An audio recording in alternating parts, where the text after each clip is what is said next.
It is Wednesday, my dudes, which means it's time for something reasonably entertaining. It is April the 30th, 2025. Campaign 2, session number 3. How's everybody doing? So good. So good. Oh, good. Happy to hear it. What happened last time? First 2 days of class. Yeah. Landmines. Landmines. Yeah. Landmines. Magitech and well, sorry, I guess those were my classes. It was Everybody had handiwork Magitech. and armaments. Everybody had Magitech Everybody class. except for Caesar. Well, yeah, Caesar's a teacher. Yeah. He doesn't go to class. Yeah. Who needs Yeah. class? He doesn't learn things. No. I've never learned anything in my life. Absolutely not. Yeah. Yeah, you guys had your first day in Magitech, where we met a couple of more students that you guys worked with. Reska probably being the standout. Nobody's favorite person. Nope. I would hazard a guess to say. Yeah. You guys attempted to recreate magic items with varying degrees of success and got introduced to the artifact lab, which houses some pretty cool items, some of which you may get to use at some point in your educational career. Wow. The next day, Titania went off to dueling class while Cassandra and Lauren had firearms class. In dueling class, Titania made her way to the top of the heap and joined a small group of elite students in that class with Artemisia Algova, Seirdre Orr, and Cash Clan Palace, everybody's favorite I told boy. you I was keeping an eye on him. I kept my promise to Lauren. He did great. You had The little guy. little bit of a snafu with Elsie Ridger, who ended up being kind of a cheater. But otherwise, no issues there. Firearms class, you guys basically did a little tour around the campus with experimenting with various kinds of armaments of the explosive variety. Had a memorable game of landmine tag headed up by Professor Caesar. And a good time was had by all. And they shot our house. And they did shoot Yeah. your house with a Yeah. cannon. On accident, of course. Of course. Meanwhile, Caesar kind of got the lay of the land.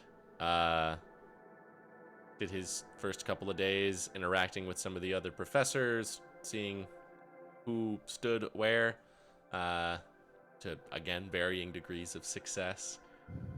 Did some work in the kitchen, helped out with Professor Baruch, and spent a little bit of time cleaning up his office. You guys have all retired for the evening of your second day after Cassandra and Lauren spent a little bit of time at the 6 to midnight. You guys make your way back to the Zipra Guild Hall for the evening. If there's anything anybody wanted to do with the rest of this night, you could do so. Otherwise, we can move on to the next day. I would. I like to just look around in my room and see if there's anything left behind by the old professor. Okay, go ahead and do an investigation check. Okay.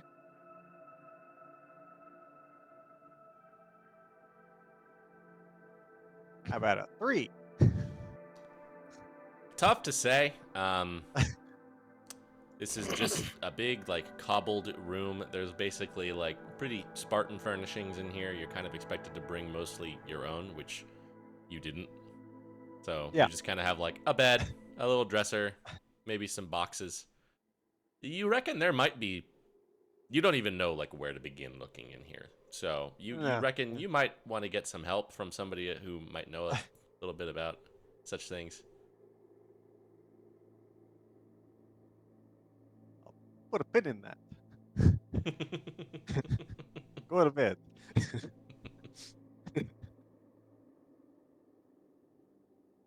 would say, Titania, you're probably already in the room. Cassandra comes back maybe an hour or two later on after hanging out in the cafe.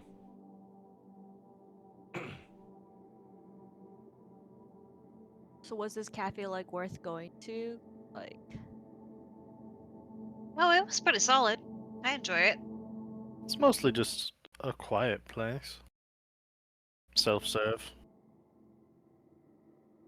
and what's with that? Like, was that your class that up our hall here? Yeah, that did not go well. I'm hoping to maybe sweet talk Professor Baruch into helping us get some more resources to fix up the guild hall and blame it on that. So I'm planning to talk to him this week and see if we can do something with that. That would be lovely. We do need I- to spice up this place. This place needs a lot. Yeah, no doubt about that. Lindsay, you are cutting out a little bit on the plosives. Got it. Let me real quick adjust. I did adjust my thing Yeah, that's recently. Being in the same room So- always is a fun little adventure for sound Yeah. levels. It was big. Yeah. Da da da da da da da da da da. How's that? Perfect. Like, okay. I just have to move it a little bit. Pop Perfect. filters and background noise filters. Yep. Last time I was just kept hearing myself, so I was like, okay, I have to move it again. I went too far. That would be just right. All right. You guys settle down for the evening. You get your short rest for any of you for whom that matters, which I'm guessing is probably none of you. You guys get a start for the next day of lore class. Ooh. All three of you are in different classes today. Oh. Wow. Who wants Lauren to would go do first? his daily bullshit. Oh yeah. Do you want to do this every day, or do we at If some there's point just if want there's to? anything particularly different that you want to do, or any particular person you want to speak to beyond just saying I talk to them, then yeah. That's fine. But otherwise, I'm For also today, I fine will to- do one. Okay. I did want to go with Jock's class because he invited me. Okay. Do the professors leave like early for class, or are they on their own cadence or whatever? Because I would like to try and talk to the students specifically without the professors.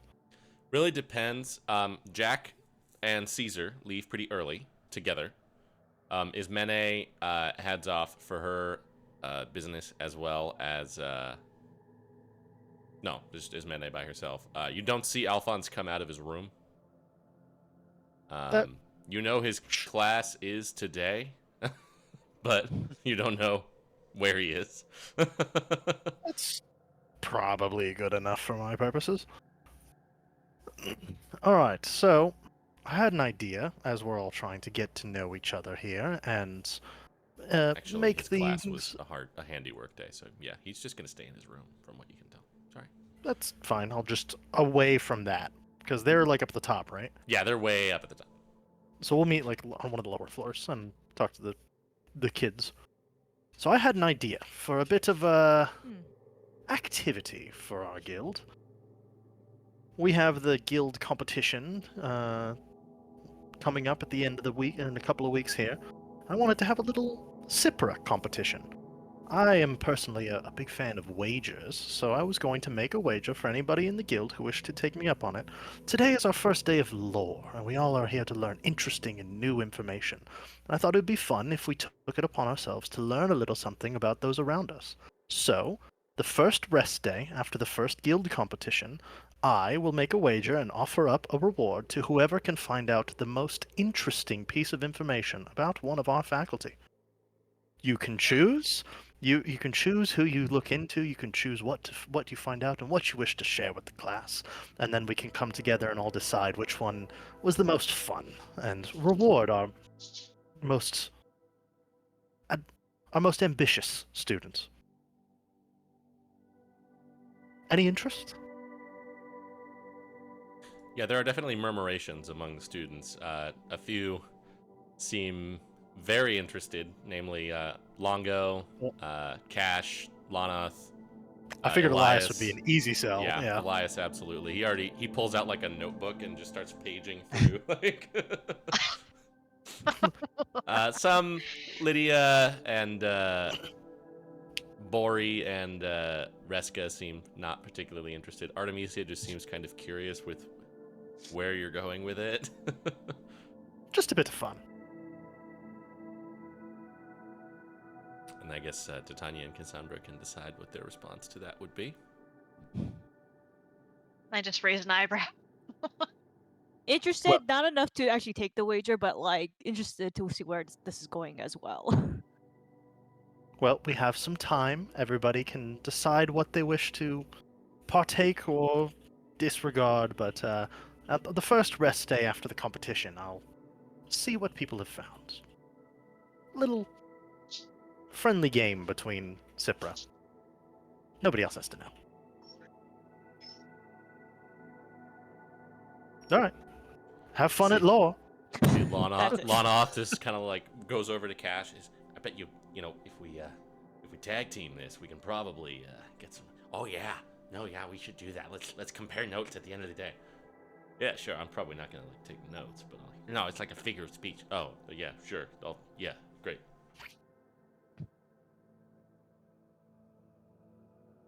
Stir the pot. Oh Of course. boy. Cause problems on purpose. Why not? So who would like to go first with their class for the day? I assume you also give everybody 7 temporary hit points with that, Lauren. The usual crowd, yeah. Although I guess technically I couldn't give it to Caesar because he wasn't there. True. That's fine. No temp HP for Caesar. Artemisia can have them today if she Oh. needs them in Whoa. lore class. Yeah, You never know.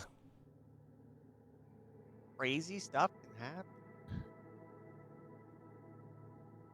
I can go first if you want. So let it be written, so let it be done.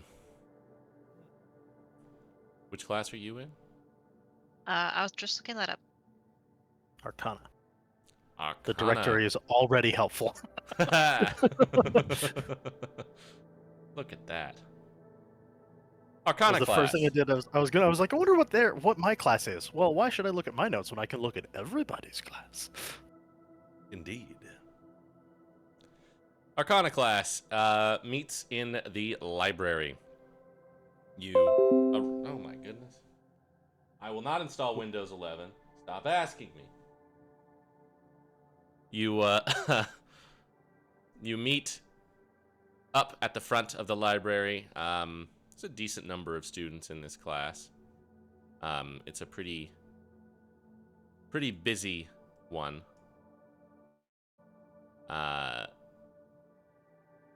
Out in the front of the library, you see Professor Jack Albrecht is standing there, along with Caesar. Caesar, Jack has just kind of been giving you like a lay of the land on how today's class is going to work. It's going to be pretty low-key, which is why he's fine having you there. He's not really going to be trying to do much in the way of lecturing today. He just kind of wants to make this an introduction to the library and how it works for the students and what they have access to and how to get access to things if they need it. Kind of waits for you all to gather, and as you guys are finishing trickling into the front of the library, he's kind of, hello everyone. He's got his, ever-present like a blue robe on. His hair is a little bit frazzled as usual as well. Got like a notebook where he seems to be keeping track of all the students.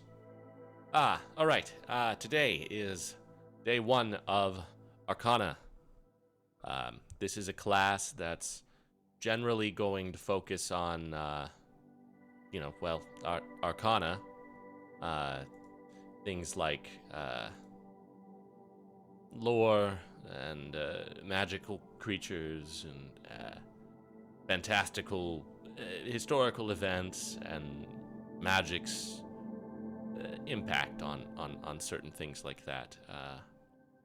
It's really kind of a catch-all for whatever independent study you guys find interesting. I'm going to be working with all of you individually over the course of the year to get a feel for what you want to learn about, what you might want to do as some kind of a project. Generally speaking, I do kind of a thesis project, but it's not really a thesis so much as just a, spend a day, tell me what you learned. Spend 15 minutes and prove to me that you didn't waste your time in the library, basically. Sometimes I am going to do lectures in one of the classrooms. A lot of times, though, we are just going to be meeting like this and going through the library and taking up some of the study floors and study rooms in small groups. You may notice we have a guest today. Professor Caesar is joining us. Some of you may not have met him yet. He's kind of my roommate over in Cipra. He was interested in learning about the library too, so I thought you guys can have him as a exchange student for the day. He's here to learn just like you guys are, so if you have any questions or any official matters you want to deal with, ask me. Or the High Librarian will also be accompanying us for most of this tour as well. Do we have any questions thus far? See, Artemisia is in your class here, along with a handful of other people from your guild. Longo, you also recognize at this point, Cassandra and Caesar, you guys recognize Elsie Ridger, who is kind of a problem child in the dueling class. Lots of siblings here as well, both of the Goliaths, Zegra, and Flint from the Magmore clan. Clagbert and Glamphy Stumpfumple are here. They are both the niece and nephew of the former fitness teacher. And Artemisia's sister, Verania, is here as well. Along with a whole bunch of other people. That That's is the a big biggest class. class for sure. Yeah. It is a big class. Mm-hmm. You see Jack just kind of motions for everybody to go into the library. As you guys enter, he says, now I know a lot of you guys are obviously not new to the class. You may have projects that you are carrying over from prior years. You're welcome to continue working on those. You're welcome to abandon them and start something new. I don't really care that much as long as you're getting something. The library, as you know, gets lots of new texts in almost every week, lots of new artifacts and relics as well. That's what Archon Tasgar is out there kind of taking care of, is procuring those kinds of things for the High Librarian. But for the sake of all of our new people, we are going to start with a tour. You see the basic main hall of the library with that big kind of spherical display in the center is mostly open air. Lots of like little clustered seating places, couches, tables, desks, more secluded areas as well. A handful of group study rooms. There is staff milling about, as well as lots of what you imagine to be unseen servants, mage hands, that sort of thing. Big old clock as well, hanging on the northern wall.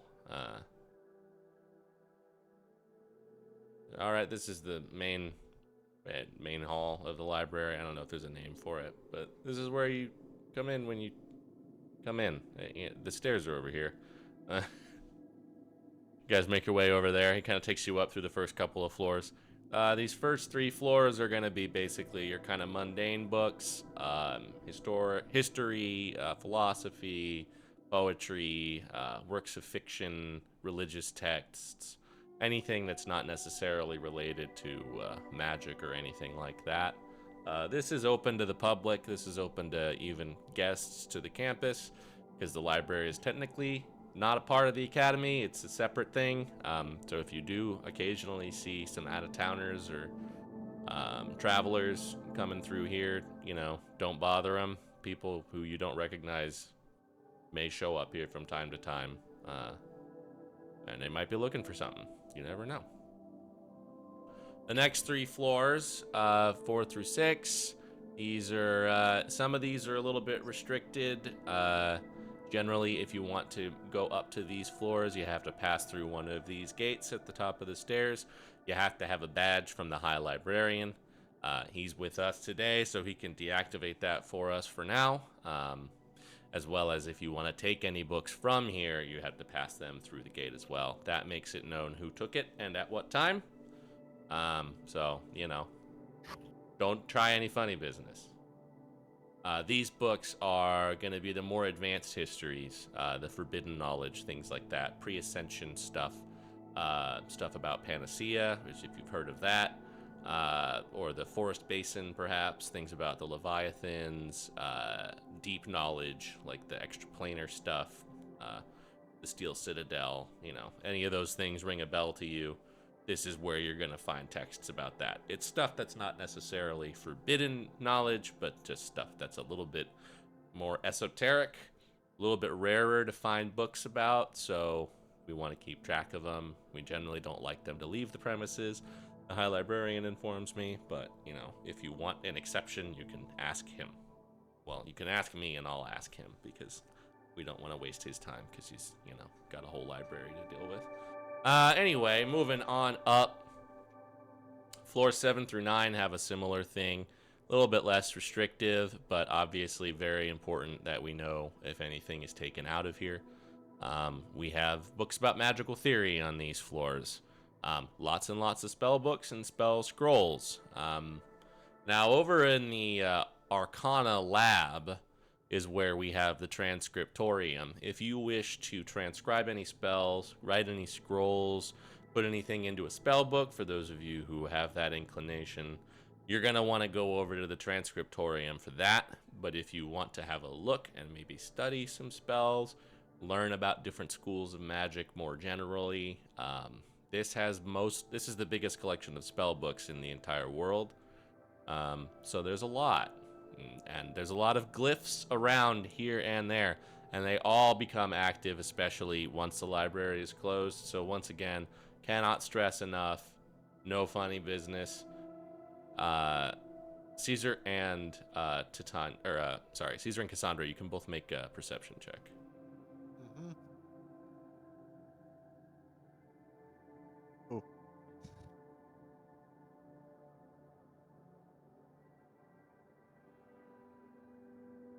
Okay.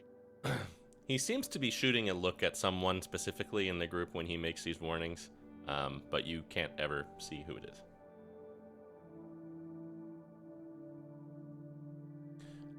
Yeah, there's also a couple of, oddities on, books about rituals and, ancient spells and stuff that kind of doesn't work the same way that it used to anymore. Some theories about some of the more esoteric schools. So, yeah, lots of magical stuff on these floors.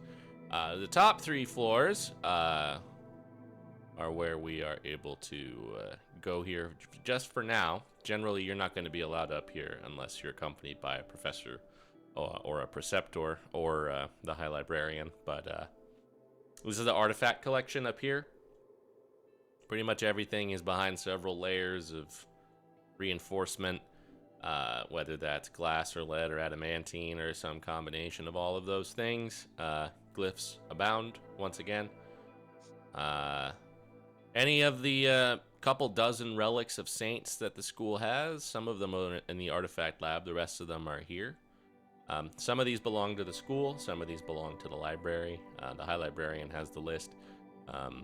I will occasionally be giving lectures on relics, and I can borrow them from the library for that purpose, to kind of give you guys a brief demonstration, discussion of the history, of its significance, etc. So yeah, that's kind of what we're going to be doing with the stuff from this floor. Not a lot of, a little bit of show and tell, but not a lot of hands-on experience with these things, because as you can imagine, they're very powerful. It took a lot of hemming and hawing by the Gilvanans mostly, but others as well over the last couple centuries to get a lot of the owners of these relics to give them up to the library. So, yeah, we're very proud of this collection, but it's also, it's a symbol of, togetherness or something. Anyway, I'm gonna kind of let you guys have a free reign of the library's first 6 floors, or first 9. Just, pay closer attention on some of those higher floors. Grab a couple of books on something that interests you. Come see me before you leave with anything, so I can make sure, what you got and what your plans are. But for now, for this week, all I really want from you guys is to find a couple of things that you might be interested in studying or learning a little bit more deeply about, and doing some kind of project related to. See what tickles your fancy. There are little directories around all over the place that can kind of point you towards specific sections if there's a particular thing you're already looking for, or you can just walk around and see if something jumps out at you. That's kind of today. And obviously, if you have any questions or any thing that you want help with or any suggestions about, I'll be here. I'll be on the bottom floor. So yeah, go nuts.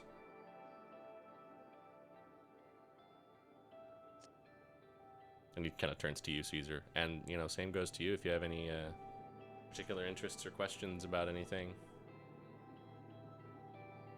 What artifacts do we have here? Quite a few, actually. I don't have the full list, but got some Just pretty a fancy. couple off the top of your head. Off the top of my head. We got something from like from saints. Yeah.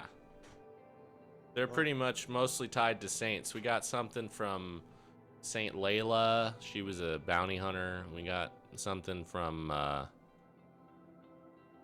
Saint Kashara. She was a burglar.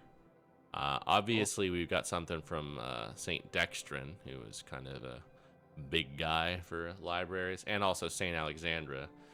Those came to us from God's Hold up in the northern neighbors. I don't know if you've heard of there, but yeah, they sent us down a couple of things, actually. Got this fancy astrolabe from one of the guys, also a saint. That came down. Actually, it was owned by one of the high priestesses of their church up there.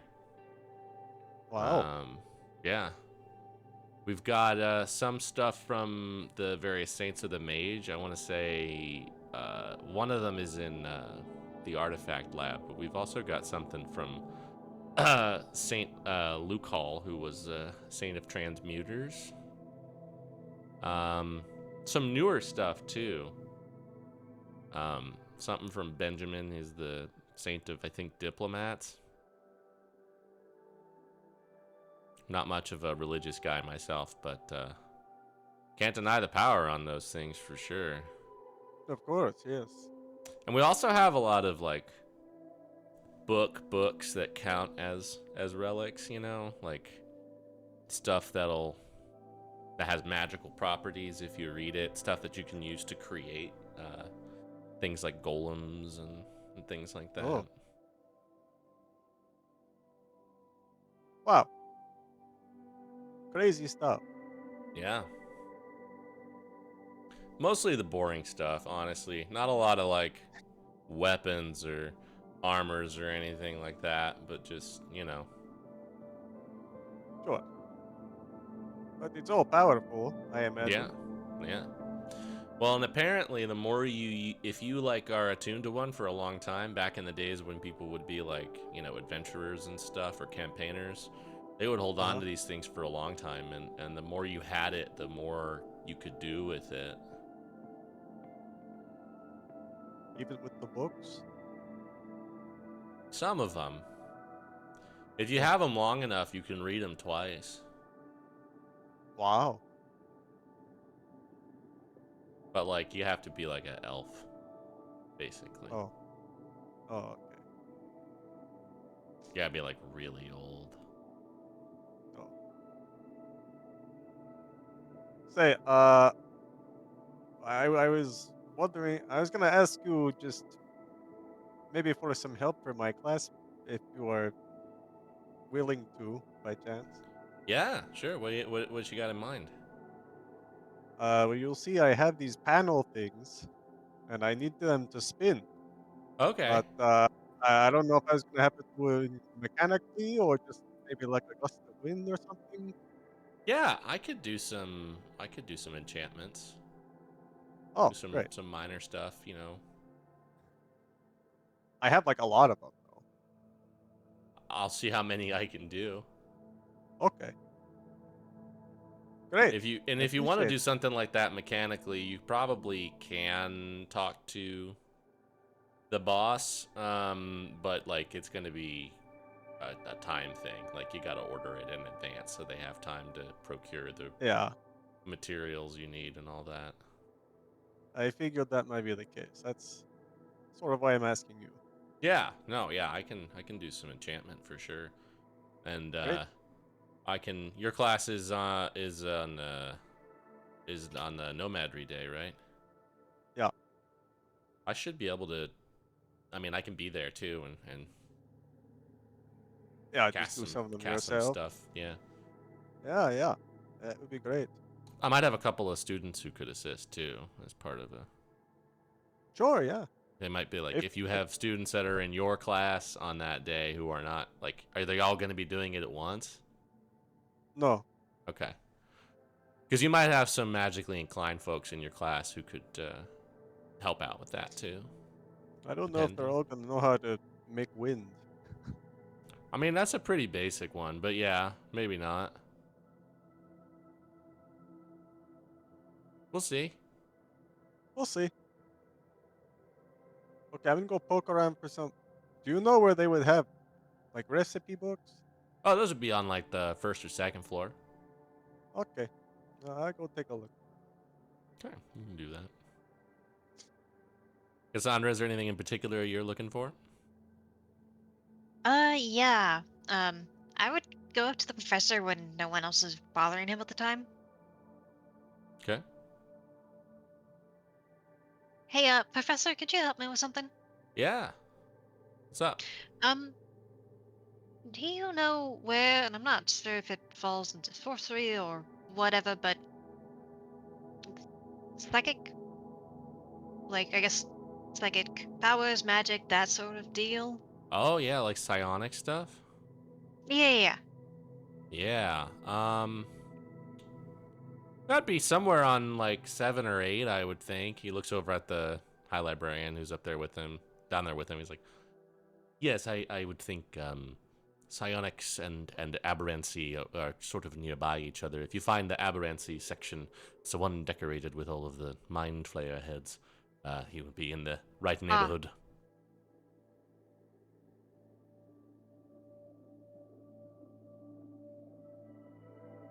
okay, okay. Yeah, okay, I'll get started there. I don't know what questions I have as yet, so I might as well just go check that section. So thank you. But also scurry on by the librarian and just avoid him. You see, he's just kind of like watching you as you head away. I wouldn't try to be like obvious about it. I just Yeah. wouldn't want to. Yeah, I'll have you both do investigation check. please, dice. Oh my god. It's slow going. Yeah. Neither of you has ever spent much time, if any, in a library. No. Uh, and there's a lot of books.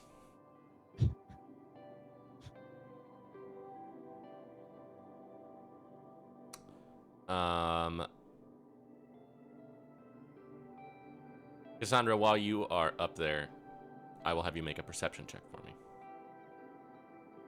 Ooh. Can I roll above 10? Please. You hear somebody behind you in one of the other shelves, in one of the other stacks nearby, making a little bit of a racket. By the time you get over there and see what's going on, though, you don't see who it was. You just see like a whole shelf of books is like gone.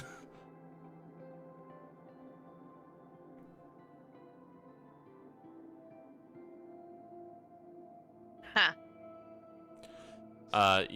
Caesar, you as you're looking around for your cookbooks, have a hard time, but eventually you do find one that's just about the storied history and art of the dump cake, which is a bit of an affront to your culinary sensibilities. This is But not what I need. you see, there's a couple of students who are just kind of like hanging out downstairs in some of the chairs, like not really looking for much. Longo is there, as well as a like a white feathered Aarakocra, and some other students that you don't really recognize. I'll go sit down with them. Hey, Professor. That's Longo. Hello, everyone. Find what you were looking for? No, Yeah, me neither. there's so many books. Yeah, it's kind of overwhelming. Yeah. What are you looking for? I wasn't really. Usually I just kind of I- grab something on the way out. I got that impression. Hey, you want this book about a dump cake? Well, it's aptly named. Yeah. Interested in cooking? No, so this would be right up my alley. Okay. I can give you some tips later. On how to take a perfected dump. Yeah. Take you up on that. Okay. What are you looking for? Other than dumps. I prefer recipes from other countries that I haven't been to before, but Well, you do a little bit of cooking, don't you? See the Aarakocra says, yeah, a little bit. You could kind probably of, just kind of points over in the exact opposite side of the floor from where you were. Some stuff from the satrapy recipes are over there. If you're what kind interested of desserts do you have there? mostly warm things. It's pretty cold there, so stuff like warm and hearty stuff, like bread pudding, kinds of things like that. Hot cakes, Okay. and sweet rolls. Okay, I'll take a look. Thank you. Rel, was it? Yeah, real black claw. Ah, yes. I think I knew a black claw at one point. Oh yeah, you been Yeah, down to the yeah. satrapy? Uh, no. Well, I mean, kind of. I sailed around for a bit. Well,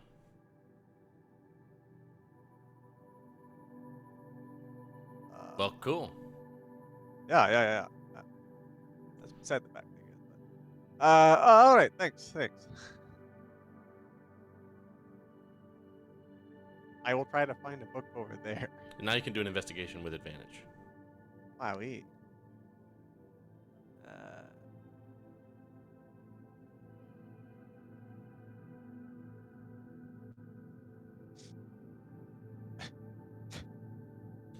Probably spend a 9. good while, but you do find one book. It's not Okay. like in the right section, but you do find one book of like, it's more of like a narrative description of some guys traveling through the black sands of the Algova Oh. satrapy some hundreds of years ago.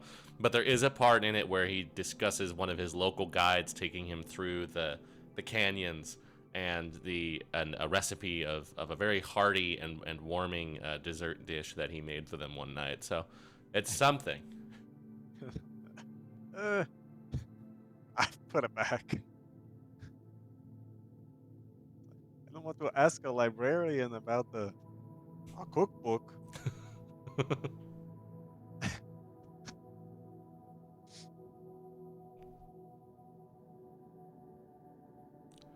Anything else y'all are wanting to do here?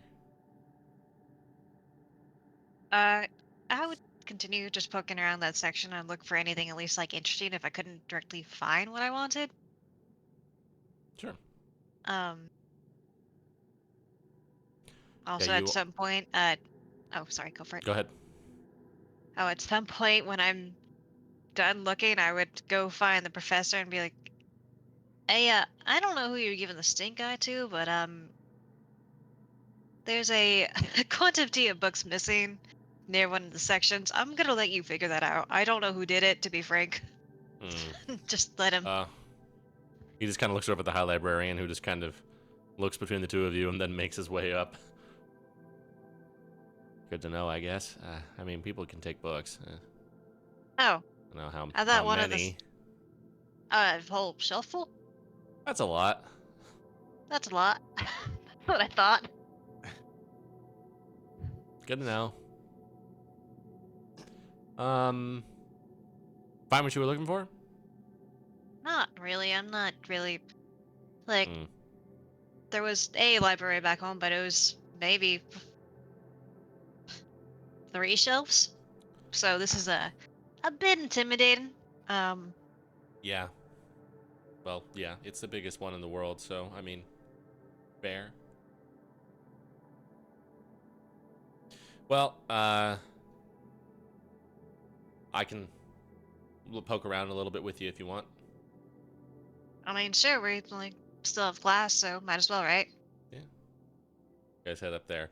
You see Artemisia and Verania are nearby that area as well, kind of looking into religious texts. It seems like they are, Artemisia comes up and asks the professor about the gods of death, Kelemvor and Merkel specifically, and kind of points them towards some shelves. And he walks around a little bit with you through the aberrancy section. He is able to find one book about kind of the internal mechanics of psionics and the various people who exhibit different strengths and abilities with it. Kind of covers mythical creatures and aberrations that have exhibited it, as well as various races that are kind of legendary and historical, but are supposed to have some abilities. You're not sure how much of it is like myths and stories and how much of it is true. A lot of it deals with beings that they claim to be from other planes, things like Kalishtar and Githzerai and stuff like that. Not really sure how much of that is applicable to your current situation, but you know, a little bit is a little bit. I'll take it.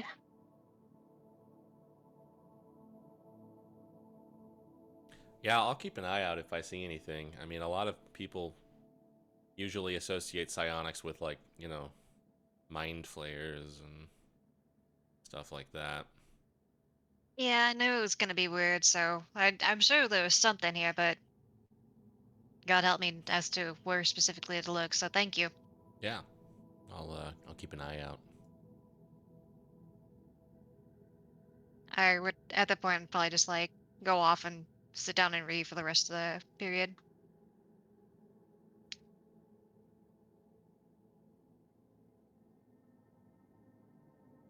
All right. That is pretty much the day for our Arcana class.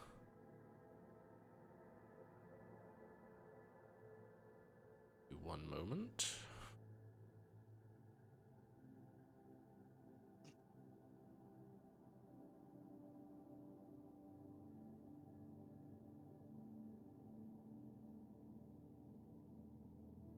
All right. Who wishes to go next? Spellcraft or religion? I could go. Spellcraft. Spellcraft it is. You head over to the Arcana Lab, which is a big, tall tower by the other labs. Couple of students here you recognize. Reska is among them. Yeah. Lanoth Great. is here Love as it. well from your guild. Somebody who looks a lot like Elias from your guild is here, but you don't think it's him. He didn't seem to come from Yeah. the same building.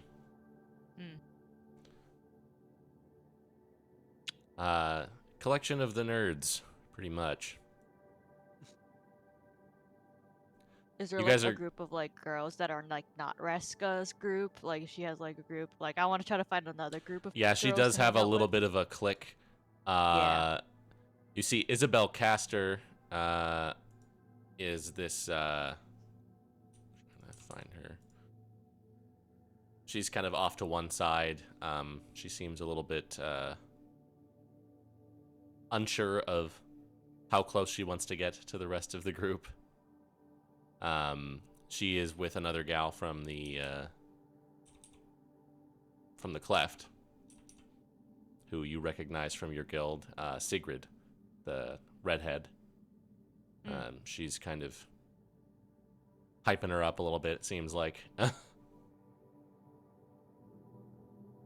But the rest of the gals seem to be over with the either individually by themselves or over with the Reska clique. Okay. I'm not gonna approach anyone just yet, but I'm just gonna kind of keep track of like her clique and then how the other girls interact, I guess. Yeah, she doesn't really seem to have a clique so much as she just kind of has a very strong personality, and people just kind of seem to be gathering around her one way or the other. She does seem to look over at you and whisper something to one of the other girls, and they both kind of chuckle, but she is stopped rather quickly by the door being thrust open, and it almost like smacks her in the face, and she kind of jumps back a little bit. One of the other girls like giggles, and she just like shoots her this look. You see the professor opens the door. Copper-scaled dragonborn woman wearing long flowing kind of teal robes. She looks very energetic as she kind of introduces herself to the first people in the front there, and then just kind of, all right, everyone, settle down. I am Professor Alka Copperwing, and I am going to give you a tour of the Arcana Lab today, before we embark on our journey of spellcraft. How does that sound, everyone? Yeah, is it good? Is it good? Yeah? Okay, come on in. I'm sure you've all already had some tours around the campus of the various buildings and stuff. We are going to start from the bottom, because that's where we are. You will notice our beloved tower is 12 floors tall. So that means basically magic abounds on each floor. But this, our bottom floor, is lovingly referred to as the Transcriptorium. This is a place where spells can be scribed by students and professors alike. And learning this skill and honing it to perfection will be a large part of this class. This class is about studying the mechanics of what makes magic work, how to create your own spells, and how to bend them to do your bidding the most effectively. And a large part of that is studying spells that have already been written and learning how to do them yourself so that you can then start to have fun. You're kind of far back, so you can't hear what she says, but you hear Reska kind of whisper something snotty to one of the other girls, and they both kind of like giggle. The professor either doesn't notice or doesn't care. Now on up to the second floor. You have to be careful with the ladders here. We don't really have proper staircases because we need to make sure we can pack in all the learning space. So if you'll follow me up, this is the classroom. This is where a lot of the classes will take place as well. We'll talk about the schools of magic and their histories and uses and all that. It's just like a very standard chalkboard on one of the far walls and then chairs throughout. All right, now, this is very special because you may know there are 10 schools of magic and there are 10 more floors to explore, huh? What do you think? Are you putting it together? There's it. Yeah, so we're going to go through now and see each of the floors. Starting up here with, watch your step, with abjuration. You can go up to the next floor and you can see there's like a bunch of like automatons and clockwork kind of moving around, swinging things wildly, as well as some like glyphs on the floor and on the walls and the ceiling. And there is like on the other side of the room, there is like a little circular arena that seems to be carved out. This is where you will come to practice your abjuration. You'll be subject to attacks and random spells and enchantments all over the place.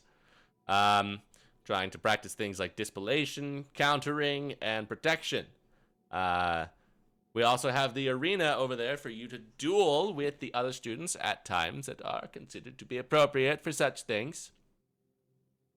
Coming up to the next floor here, we have the conjuration floor. And you look and there's just like a bunch of organized crates of stuff. Metal and wood and dirt and like plants and just all kinds of things. Strange crystals and gems. And this is basically just a collection of raw materials for you to practice making stuff. It bleeds over a little bit with transmutation as well. But this is more for having an open space area where you can gather things up and try to create. You will note that also this is a good spot. This is a protected floor. We have a couple of those lined with adamantine and lead in the walls. If you want to try and create some kind of construct or summon some kind of creature, this is the place. The next floor, moving right along, go up to the divination floor. This is, you look around and you can see there's like all of these like orreries and crystal balls and telescopes, and on the far wall there's just like a section of it that's just painted black. Right, so here's where you will practice divining things, those of you who are keen on such endeavors, telling the future, auguries, or you know, sensing the next move of an opponent, things like that. And also learning lore and history about certain things, or the whereabouts of things, scrying, all kinds of fun stuff. And if you'll take a look, don't touch that black part of the wall until I tell you to on some other day, because that's the maze. We go there for some of our guild competitions, and when you go there, you will have to figure out your own way out. Now, every week, I add some new random fun things to the maze, along with some of my other cohort in the magically inclined schools. So you never know what's going to be in there, but you'll have to divine your way out once you're in. Now, I know most of you are probably not leaning towards becoming wizards or perhaps even casters, but I need you to know that divining is not just for the caster.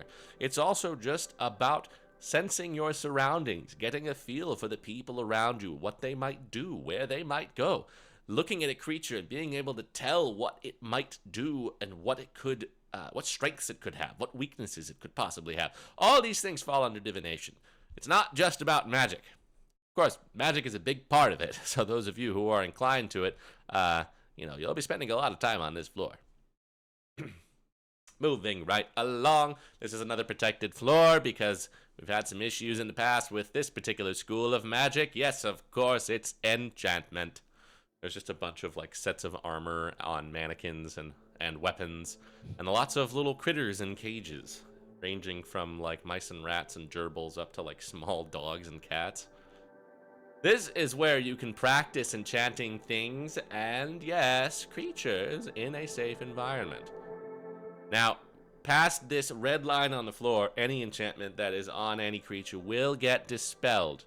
So, you know, if you make a cat do something nasty, we're gonna get rid of it. Enzo. Anyway, yes, enchantment. Obviously, we have a strict rule against casting any enchantment spells on each other. So, don't do that. Okay, evocation is next. Come on up, come on up. You guys go up and there's basically like an empty floor with just like a big column in the middle. Yes, evocation. That column is a lot like the black wall downstairs on the divination floor. That's the battle arena. Similar to the maze, it's a place, it's a demi-plane, and it will be where you will conduct some magical fights in future classes and in competitions. Those of you who have evocation and abjuration magic will be particularly interested in this. We have another arena a few floors up as well. That is a new one that's very interesting. But for now, we'll go on to the illusion floor. And you guys go up, and it basically just looks like a little tiny, like, storage closet. As, of course, it's an illusion, and if you walk through that, you can walk through that wall right there. We go, yeah. And you can see now it's just, like, full of a bunch of, like, different mannequins with, like, a stage on the far end. Here's where you can make things look like other things, and make something out of maybe nothing. That stage is where we will perform various shows to kind of demonstrate what kinds of major and minor illusions you guys can pull off. Somebody last year made this whole floor look like a big, giant, wide open field. That was crazy. Like 6 people ran into a wall. It was awesome. Anyway, up next is a creepy one, so just stay close. You guys go up to like a very dark decorated room. There's like a magic circle in the middle, and then a couple of basically piles of bones all around. This will be the necromancy floor. We don't really do a whole lot in here. Most of the creepy stuff is for the chaos lab, but you know, if you want to try and summon something, you can. Just put it in the circle before you do, so it'll stay there. And that's important. We don't want a skeleton wandering around and making his way into the divination floor and stealing an orrery. And anyway, that would be bad if that happened. So anyway, we'll keep going up to the last of the basic 8 schools, which is transmutation. Kind of a lot like the conjuration floor. Lots of more raw materials up here that you guys can use and have access to. As you can see, some of the walls in here appear to be made of grass or flesh or fire over there.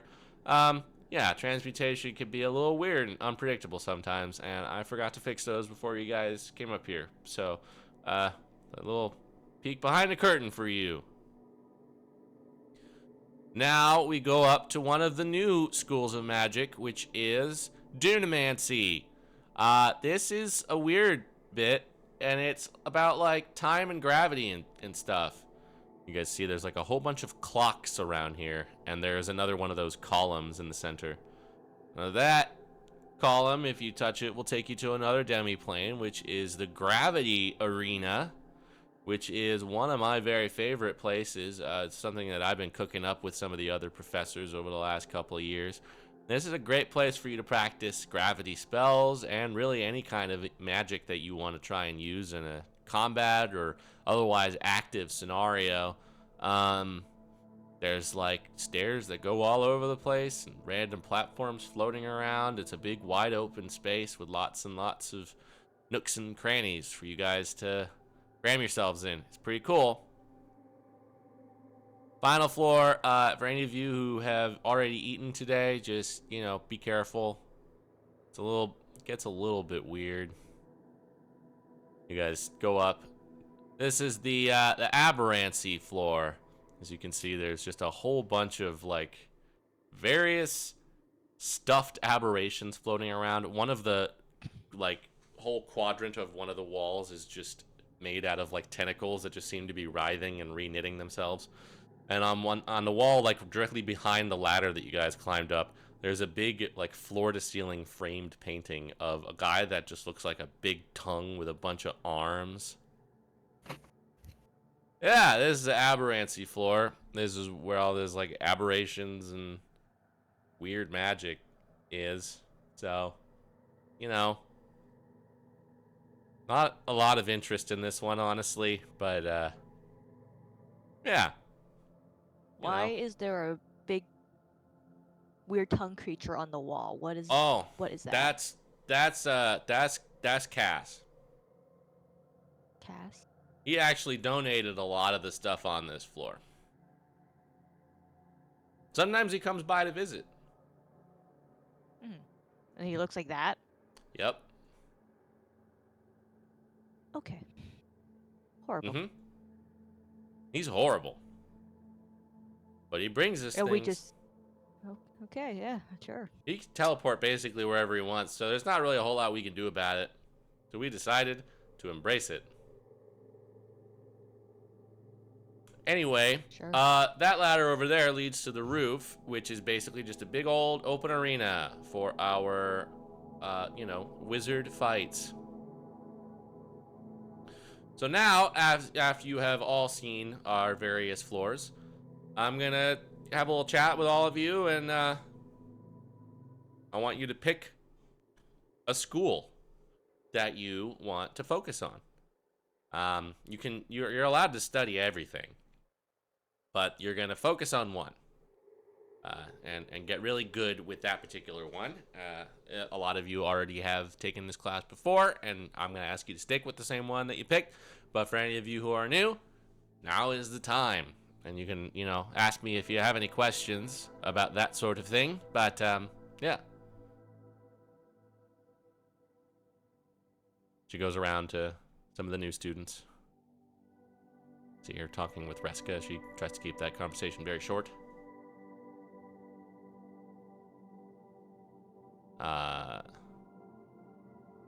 There's not a whole lot of other new students in her class this time around, so it doesn't take long for her to come up to you, Titania.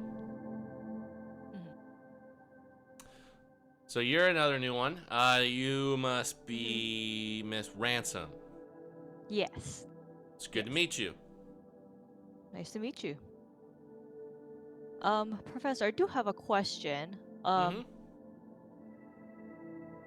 I'm very interested in all of this, but I was kind of interested in maybe learning a lot of magic, but also combining it with like fighting and being able to use a sword. What would you recommend me focusing in? That's a lofty goal. What other classes are you taking? Well, I'm taking dueling right now. That's good. Magitech. Good. War magic. That'll be good. Worldly studies, chaos study, and fitness class. Fitness will be good too. Yeah. Well, what I would recommend is, for this class, focus on. I don't want Windows 11. Go away, Windows. But I haven't asked you in minutes. Don't give What me. if your opinion has changed? Don't give me any Oh, more no. notifications. So funny. I said no. Wow, it's adamant. It's like, Stop it. how about now? Turning them all off. Okay.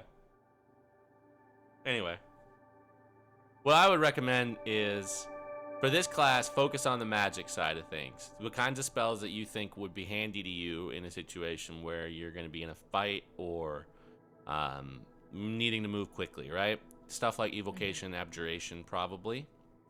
Maybe even dunamancy. And then in the other classes, like war magic and dueling and fitness, really focus on that combination of the two. How to use your magic to enhance your physical abilities. This class isn't really going to have a lot of opportunity for physical stuff, but there are definitely going to be particular schools of magic that will help you out a lot in that kind of endeavor. You could even do something like conjuration and try and make yourself like an ally that could fight with you, something like that. Focus on summons. You could focus on illusion and try and distract your opponents on the battlefield while you're getting up close or something like that. Really, there's a lot of different ways things can be handy. But I would say abjuration would be a big one for sure. Protect yourself. Okay. Those are all great options. I think I'll start there, initially for my studies then. Right? All right, well, everybody, for the rest of the day, your goal is a spell scroll transcription. I'm going to give each of you a scroll of the spell Find Familiar. Those of you who have spell books, you can write it in there. Those of you who do not, you can copy another scroll of it. And for any of you who are able to successfully transcribe it today, you can keep it and you can cast it if you want to have a familiar. I would caution you, especially those of you who are going to be writing it as a scroll. If your familiar gets dead, it's going to be hard for you to get back because you're not going to be able to cast it again. So, but yeah, that's the goal. I will be walking around the transcriptorium while you guys work. Let me know if you have any questions. The materials have been provided for you. Also, for those of you who will have spell books throughout your career here, if you need any transcribing materials, you can get them here. That is part of the tuition that your parents paid. You just have access to that as you need it, within reason. If you're going to be transcribing a whole bunch of stuff, we might start, having to pay a little bit. But, and for those of you who don't, tough luck. Should have become a wizard. Don't tell your parents I said that, please. I can't have another incident. Anyway, off you go. Get writing.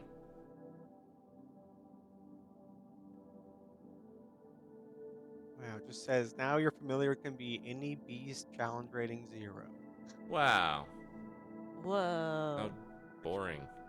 Isn't much more than what's on that list. I know. I was like, is that any different? I like turtles. You can have a badger Badger. Where's the list? Oh, it's just on under the five familiars. campaign NPCs. Let's see. All right. Awakened shrub. That's a plant. That's not a Yes. beast. Damn, you're so right. You can have a A baboon, beast. a badger, a bat. Oh, That's man. a baboon. Wow. I What is wasn't thinking of Bilby? taking a spell, but now that it's up, like thrust upon me, if I can get this correct, I will pick an animal. Weasel. He'll just- What would Yeah, I what would pick you pick? though? Sprinkles. What would? A spider. A crab? No. A deer? You can have a deer. A goat. You can bring A deer. Franklin back. Franklin. yeah. An eagle. That's cool. Oh. Oh no. Hyena. Jackal. A giant fire Jackal. beetle. Jackal's kind of cool. A giant fly. That's less cool. A goat. Raven. A hawk. Goat is funny. I think goat would be pretty good. A lantern That'd be beetle. fun. A lizard. A meerkat. You can have Timon.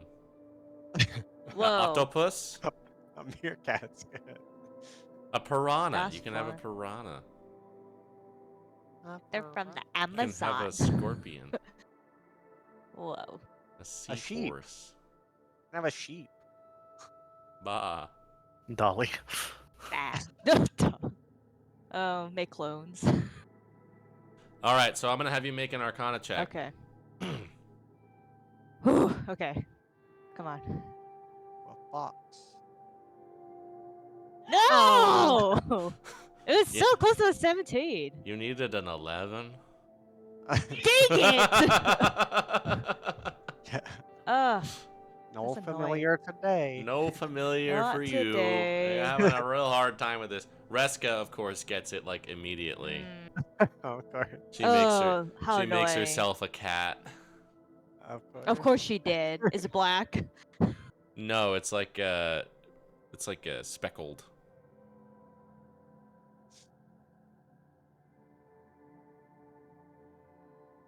Some of the other students are successful as well. Enzo is not, and you are not. Lanath also doesn't get it. Oh. Some of the other students do. Whenever they finish, they get to leave. So you're left behind with like the stragglers who couldn't get it done by the end of the day. Mhm. There's like 10 of you. I don't like that. Then you Tanya's should have mad. rolled higher. I know. The dice betrayed me today. Some wizard you are. No. It's 'cause that's it. I'm not doing conjuration. That's it. Yeah, probably not. No. All That right, wasn't the rap. Fine. Lorne. It's religion class. Oh boy. Oh boy. Knock knock. It's religion. Knock knock. It's religion. There's some good. I'm trying to. My thing took me to the wrong religion page when I clicked on that. There's a decent number of students in here. Your cousin's in here. You know Lydia as well. Cash is here. So there's that. I don't know what else he would have studied. That makes sense. You guys meet in the chapel. As you guys are filing in, you see up at the front the professor is a somewhat mischievous looking lady. She's got lots of very complicated blue and gold robes. She has a staff, hair up in kind of a messy bun, middle-aged human. As you guys are filing in, she's just kind of standing up at the altar at the front. It's a very minimal chapel in here. It just kind of seems general purpose to whatever deities or powers, such as it is. And kind of off to one side, there's a doorway that kind of leads into what you know to be the infirmary from your first few days here. As you guys are filing in, she's like, yes, everybody, please take a seat. We will be getting started as soon as everyone is here. Yes, all right, good. So, this is religion class. This is a lore class, so it will be more focused on the history and the facts about religion, not about how to get my god to talk to me, or how to get him to give me divine powers, whatever. That will be for your other classes. This is for learning about how it works. Anyway, I am going to use this first couple of hours here to get a feeling for what religious history you already know. I will be asking you about various topics of religious history and religious now. But before we begin, if anybody has any overall questions, now is the time.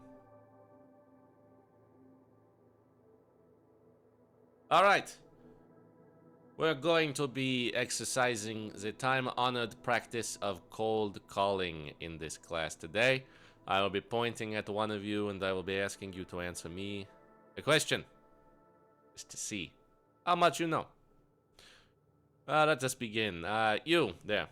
She points at Tabaxi guy up in the front. Older fella, probably 7th or 8th year. You, Phineas. Tell me what you know about the Ascension. It's just kind of, that is a rather big topic. It was about 1,000 years ago. The northern neighbors all flew up into the sky. The sea became really nasty. Leviathans were there. Leviathans were there, yes, very good. You, she points at Cash. What is your name? Cash? Oh, Cash. Tell me about the Leviathans. There's a turtle. And, I think one of them was a big horse. Wrong. Oh. Does anybody know about the Leviathans? Can somebody educate Akash?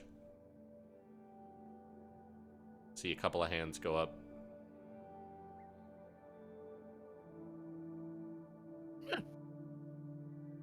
Lorne will also raise his hand then.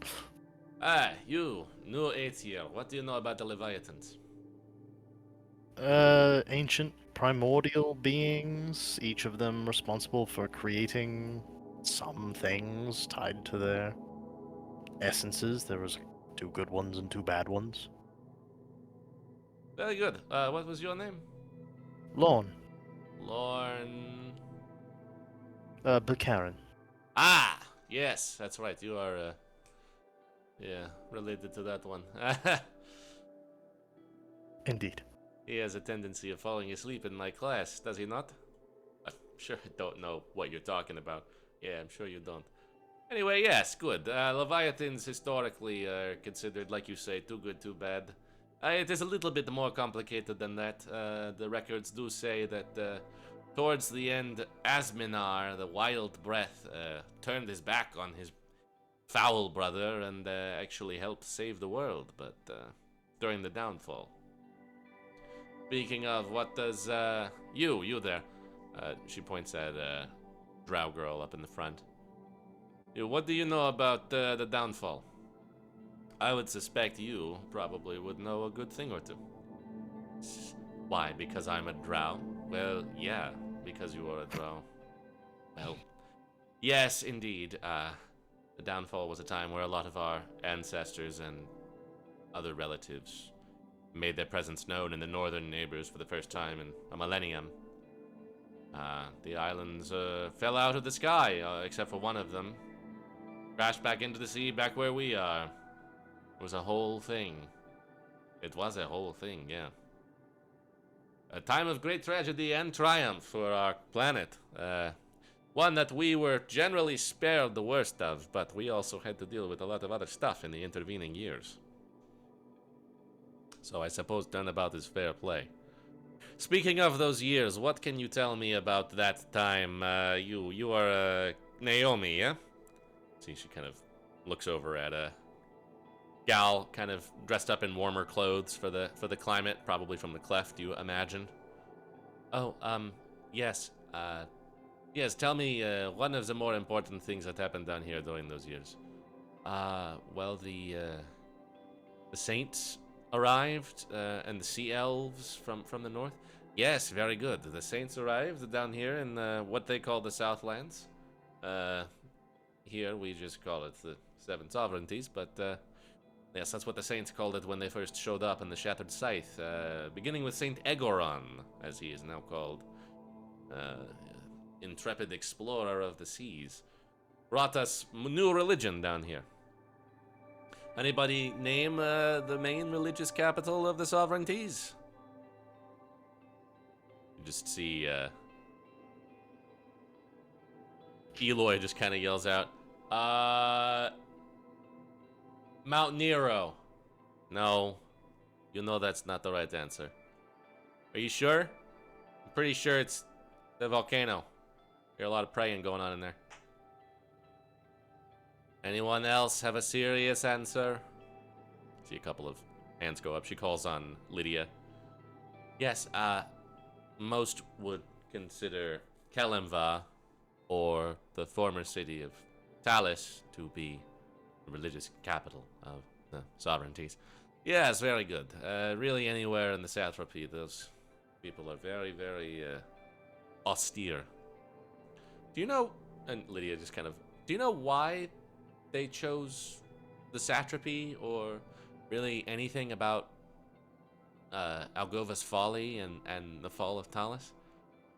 Yes, do you have any specific questions? Well, I guess I was just curious about if there was a religious implication for what happened there, if there was a specific reason that the more devout people of that country thought about what happened there, or... Yes, I actually have a book about that. She kind of walks off back into, like, the infirmary where she seems to have, like, a little desk set up with a whole pile of books. While she's off, Eloy just kind of, like, sidles over to you. He's like, hey, do you want to dip? Do you just leave? Yeah. I'll give it one day. All right. He just, like, slinks off towards the door. She, like, is gone for, like, a few minutes, and she comes back with a book, and she says, I did not have the answers that I thought it would, but I will look into that answer for you. This is pretty much kind of how the day goes. She pretty much just takes questions and fields questions to the audience. A lot of the students kind of start to drift off or doze off during the course of the day, but some people do actually seem to be interested in paying attention. Covers a lot of topics like those, the beginning of the new church and God's hold, more about the Leviathans and the downfall and the early saints, the time of the ascension, the return of divine power after the downfall and what implication that's had on the churches down here, and how, like, in the northern neighbors they had an official kind of state church, but down here they've never really had anything like that, so the two have kind of coexisted more easily. Lots of stuff like that. Professor, I have a question for you. They, There was the powers that be, the saints that were all people that lived at one point and did some great thing and ended up being worshipped. And then there was a vast expanse of time in which the powers were, and no new saints arose, and then suddenly a whole bunch, all kind of at one time. What causes that ebb and Yes. flow? What creates a new saint? Well, that is a good question. As to the first part of it, many will attribute the lack of new saints during the period intervening the Ascension and the Downfall as a factor of the High Church of the Northern Neighbors and Godshold actively working to suppress the spread of the powers that be and their worshippers.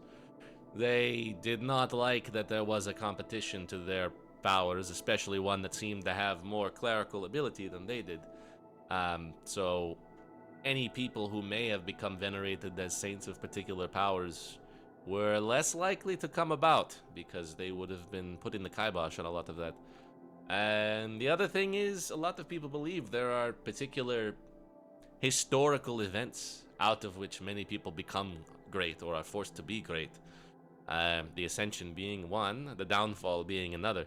Lots of our more recent people who have been elevated to sainthood were involved in that event, or the events surrounding the Downfall. There was a great cataclysmic event that occurred, and many people rose to the challenge. That said, there are a good number of ones who appeared in the intervening years as being particularly powerful people, and it is something of a regional thing as well. I am told by some friends who have traveled there that the Northern Neighbors have saints that we don't even know about down here, and it's likely we have some down here that they don't know about. That was going to be my next question, as it seems like there are perhaps a majority of saints that represent the Northern Neighbors, at least in the list that I'm familiar with. A good number of them did come from down here as well, but we were split off from them for quite some time. It wasn't until a few hundred years after the Ascension when the first saints arrived to begin spreading the concept of their religion to us. They first showed up in the satrapy in 321A. So our history with them doesn't go back quite as far.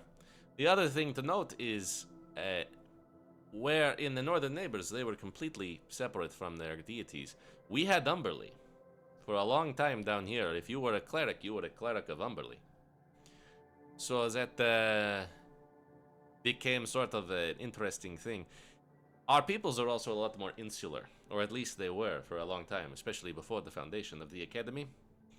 So there wasn't as much opportunity for word to spread about great people doing great deeds like there was up above. I suppose that makes sense. Just lots of different factors that all contribute to a lack of worship, because it's the worship that ultimately makes the god, right? Some believe so. I am inclined to say so as well, but, nobody really knows how it works. Interesting. They only know that you have to be dead.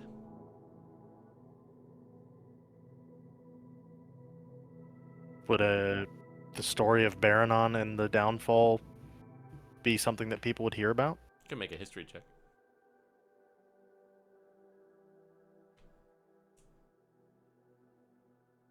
You would have heard stories about him. It's generally considered a little bit more esoteric, and not everybody believes all of it.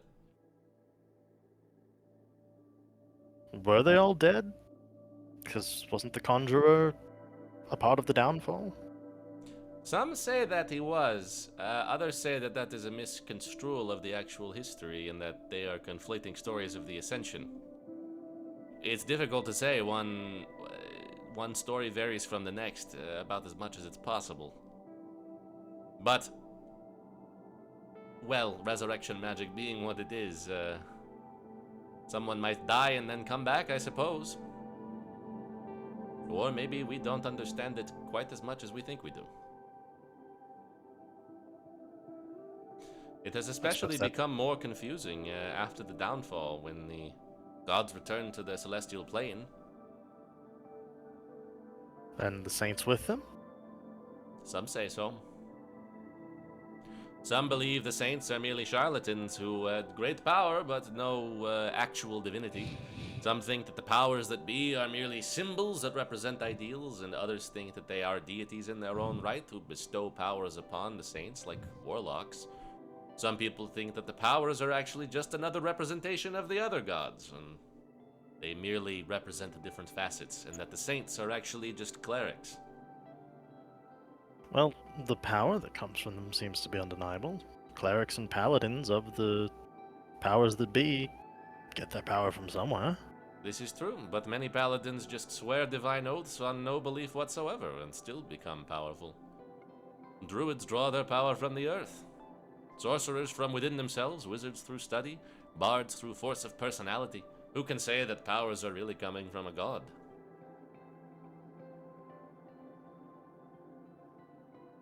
Interesting thought. This class might be more interesting than people let on. I will try to take that as a compliment. Anyway. Look around at the sleeping people. I didn't say it. You are in Cypre, yeah? Indeed.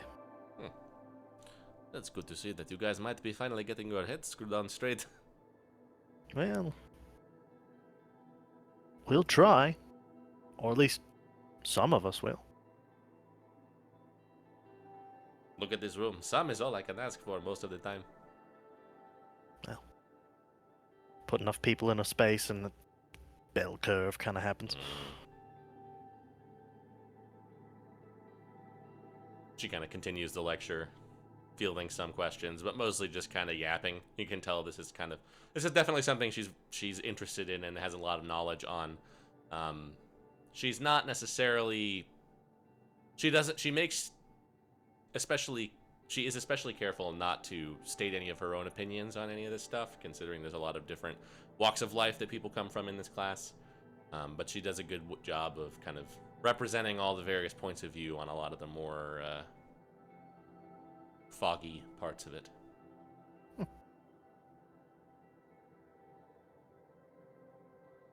And there's your day. And there's lore day.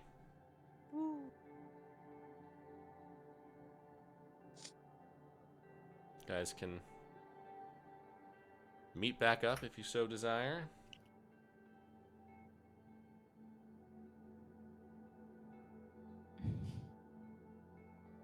After Lord Day, I would go to the offices and see if I can find Baruch.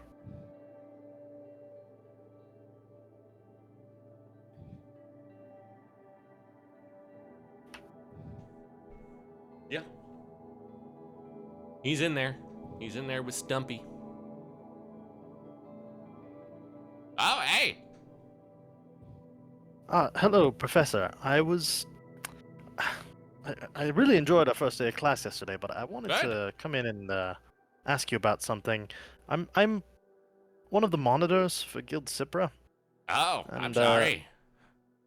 Yeah, it's a bit rough. The tower is in a bit of a state, and we didn't In a help bit of a that lake? yesterday.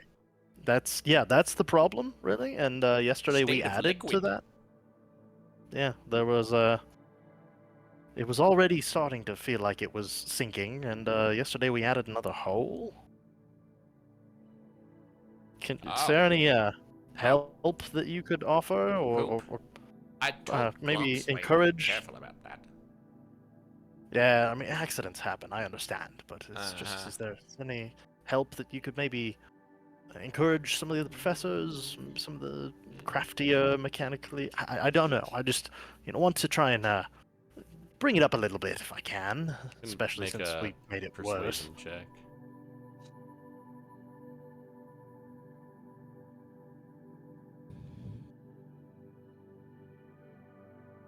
Yeah, I can look into that.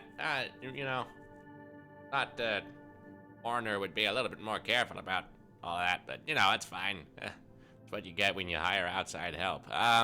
Yeah, I can speak Well, with Professor some of the... Caesar did great, so some of your outside Yeah, I help. heard about your exploits at the landmine tag. Oh yeah, it was a lot of fun. Good. Yeah, Yeah, no, I'll talk to the Preceptorate and see if we can't, maybe while you guys are out on competition next weekend, we can do something about that. That would be wonderful. Maybe if we could at least just like patch it up and seal the holes and get the water out, that would be a great start. Yeah, no, for sure. Thank you. That will help the guild significantly, I'm sure. Yeah, morale and all that, you know. Well, I understand.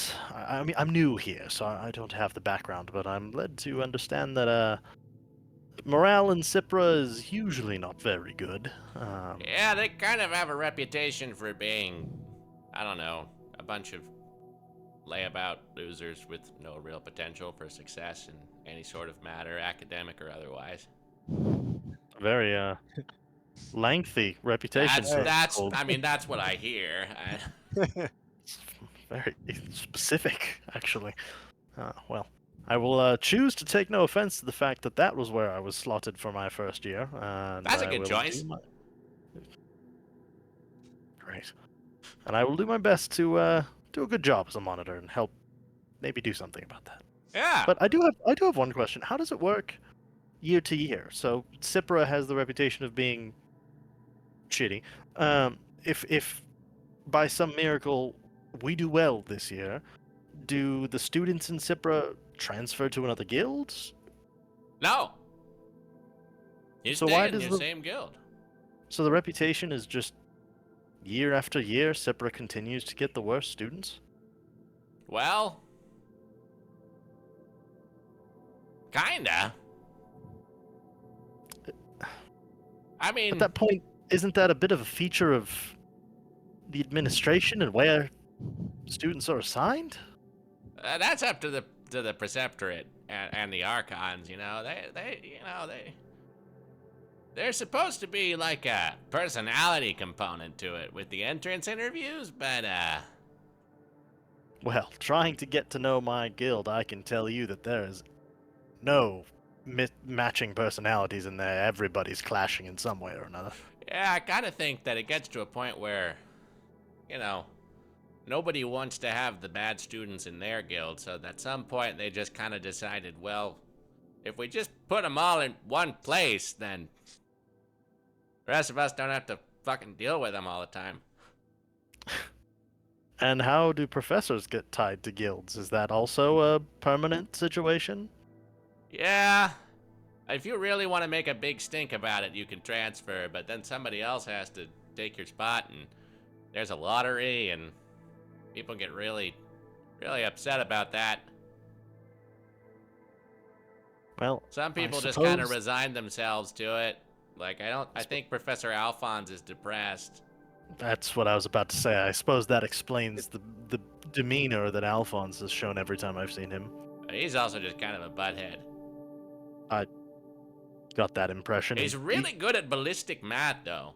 Really came in handy designing some of my firearms.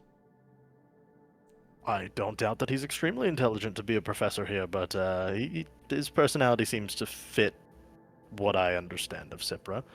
But Ismene seems fine, and Caesar is Caesar. Caesar's, he's Caesar, for sure. He's a lot of fun. Never met anyone more Caesar than that. That's well, I've only met one person, Caesar, so that's Well, a maybe low bar. Maybe, but maybe you he'll know, turn. Maybe between you and him, you can turn it around. Make Cypra be not the bad, the place for the students who aren't good. Maybe you can make it a place for the students who are kind of okay.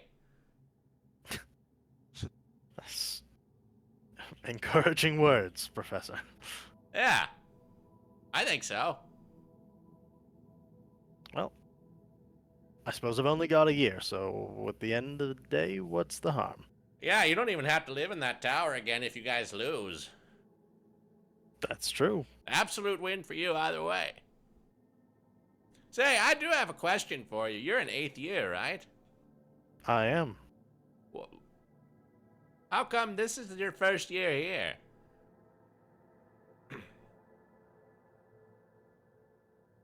Would you believe me if I said I didn't get accepted before? Wow. I mean, frankly, no, because I've met people who didn't get accepted and then came later, and you look at them and you're like, yep, I get it. That was worth a try. Yeah, I suppose I fit with Cipra. I didn't really have the motivation to do anything special until a bit later. So I guess I just got a bit of a late start on trying to make something of myself. So here we Well. are. Better late than never, I guess. Hopefully, we'll see how much we can pack into a year. All right, well, I won't take up any more of your time. I just wanted to ask for some help with the hall, so thank you for listening. Yeah. Well, I'll see what I can do. Appreciate it. See you in class. See you in class.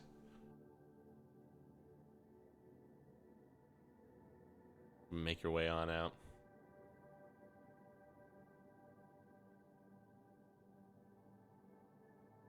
Anybody else have anything they want to do with their evening after class? Honestly, I think Titania would just stay and try to like really get down transcribing as much as she can. Okay. She's upset she kind of got like stuck with all the other people that she's like, I'm better than them. So she's gonna like probably stay a little longer to try to do her best to learn the spell. Yeah, go ahead and make another Arcana check. Alrighty.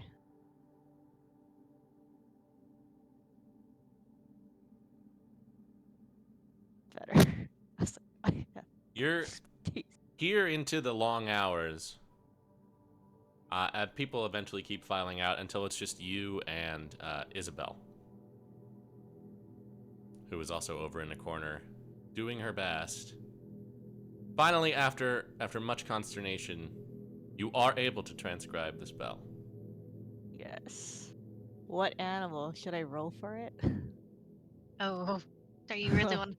Do you want to I don't gamble know. with getting a baboon? True. Little monkey? I feel That like there would should be more be a of this. Pick whatever would piss off Reska. the You most. can have a pig. Waddles! Oh my god! Yeah, let's go. That's actually like it'd be like a micro pig. Wait, actually, I kind of want it to be a micro pig now.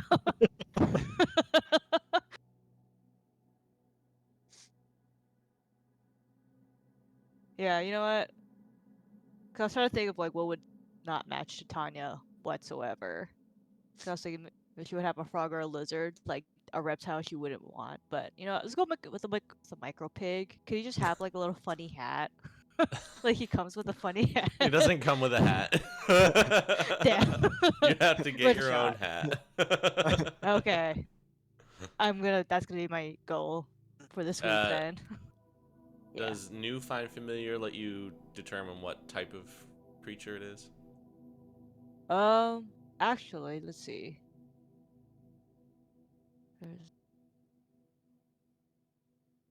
Oh, I guess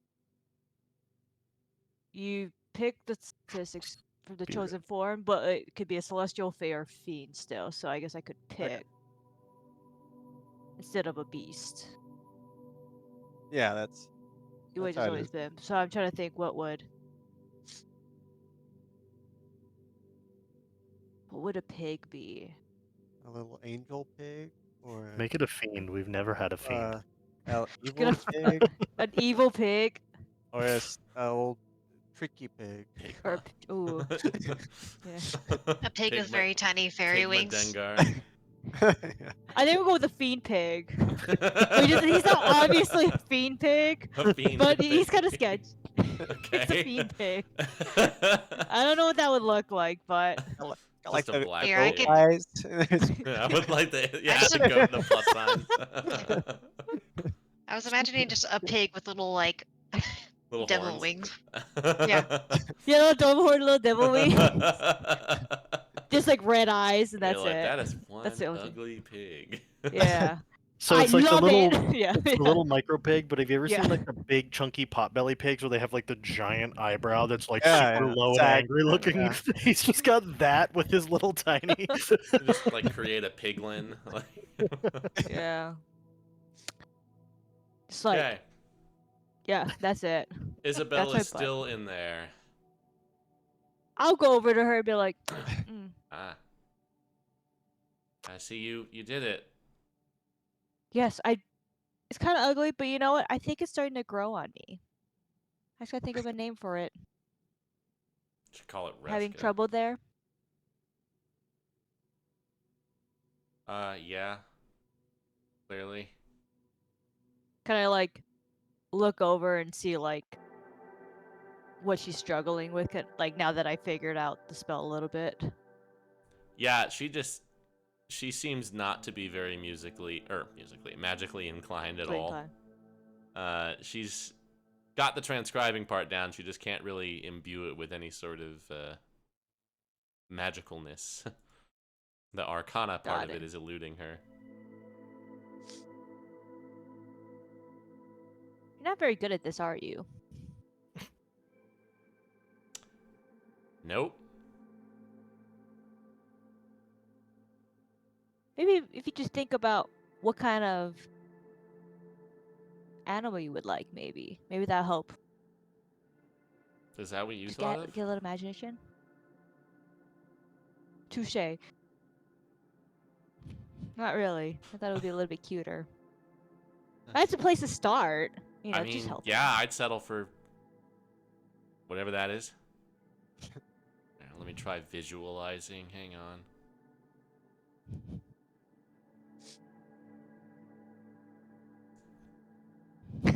She does seem to get it this time. Nice. What is She she? summons a little stripy brown cat. Oh. Ah. Wow, I can't believe that worked. Just a little imagination. I guess. I'm Titania, by the way. Oh, Isabel. Are you, Where are you from? Oh, I'm from the Cleft. Caribius. Lovely. Not really.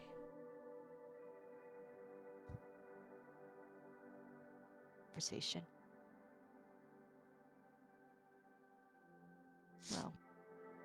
Well, I'm gonna go grab some dinner with my new buddies, but maybe we could chat some other time. Sure.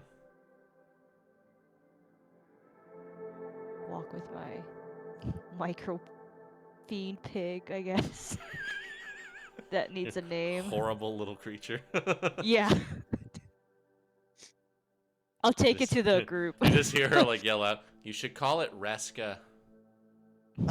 Oh no. I'm just like, I'll turn back and be like, it's a great option. It's a great option. I'll walk away. Just like looking at it. You guys are in the guild hall, and Titania shows up with this horrible little pig. Oh, what is that? It's my new pet. It's my familiar. It's your familiar? I know. Is That's it, what it came up with. is it supposed to look like that? Yeah, I thought you were so able to choose that sort of thing. I thought so too, but you know, this is what I was stuck with, so Oh. you know, it's growing on me. Did you have bacon on the mind or something? Like, Maybe I was a little hungry. I stayed a little bit late, but I Oh. just gotta come up with a name now. Someone thought Reska, and I thought, good idea. But also, do I want to be reminded by Reska every single time I call it? It's Nick. I'd advise against that myself, but as you. Well, if we could think of a name for my new familiar, that'd be great.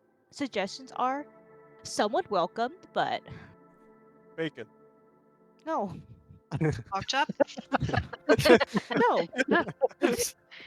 Immediate. No. Crispy I found a bacon. short for the week. They found one of them. Hamwich. Are you really hungry now, Professor Caesar? Cause Why Well, not? he is a chef, most of the so time, yeah. it's on the it's mind. fair. Also, what color is this pig, by the way? Like, what did? Yeah, I know he has horns. Like, what's the description? Charcoal gray. Yeah. Spicy fiend pig chorizo. Tiny charcoal gray angry pig. Obsidian? I don't know. Maybe gemstones are common in your land. It might work. Hmm.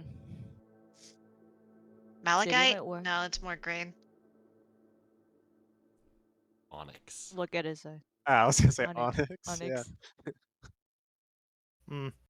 Steven. Hmm. Steven.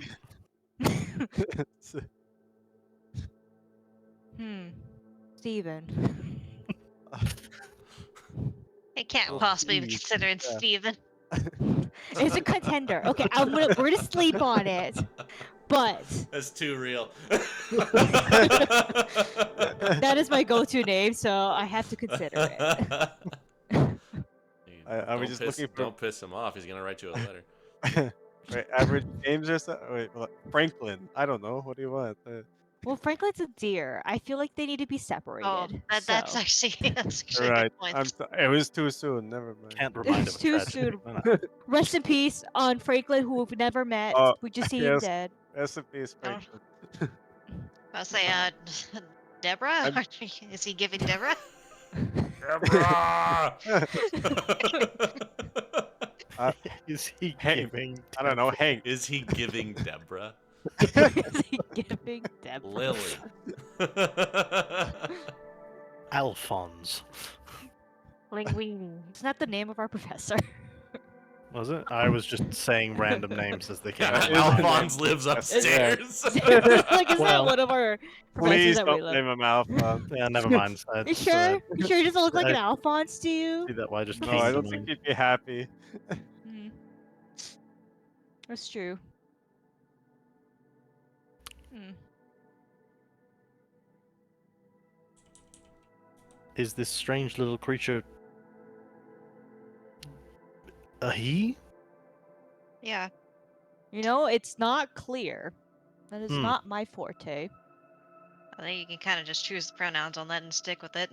I wasn't sure if it mattered. Just like What- turn around, what like, name what Not do you my think? fault. You can't.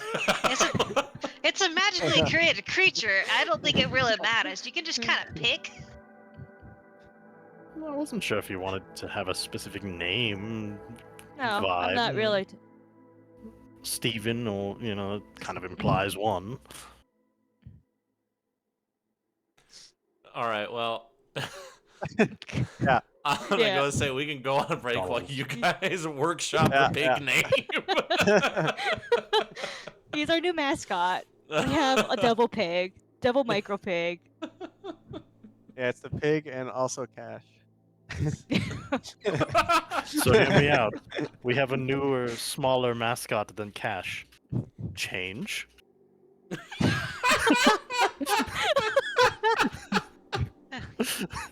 All right. Well, oh no. Penny. Yeah, Mm. All I right. like Mm. this. Yeah. We'll be back in a few minutes.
Welcome back. Have we settled on a name for the pig? Yes, his name is King Schmeckle the First. Great. He's here now. I guess Is there he is. usually the first in the first? Yeah, Yeah. usually they wait. We'll see what happens with this pig. Really You don't jumping the anticipate gun. All right, you and You seem Schmeckle to be can retire. predicting Cassandra, the you fate have a of new Schmeckle. roommate. Oh yeah, that thing's gonna be living with you. So. Yeah, Right. Cassandra and Titania and Schmeckle. Schmeckle. Anything else anybody wanted to do this evening? I would actually just go to my like desk if there's I would make room for my desk in our cramped dorm. And read and take notes when I'm able to check out that book from earlier. Sure. Am I gonna just like look over and have this pig staring me directly in the eye? Yeah, That's up to Titania. Yeah. probably. Just like, I found some oats at the dining hall. It's like, here you go, Schmeckle. It just never blinks. Yeah. It's just off-putting. I like- Yeah. I'm reading my book and I'm gonna like sort of slowly turn over and then like put it down and get a trash can and just be like, put it over the pig. Whoa. He didn't do anything to you. He was just looking. He was just staring. He don't blink. he's just like looking at you with his good eye. Yeah. You may be right on that one. I'm sure he'd be fine. I turn back to my book and continue reading. Why you only got one good eye?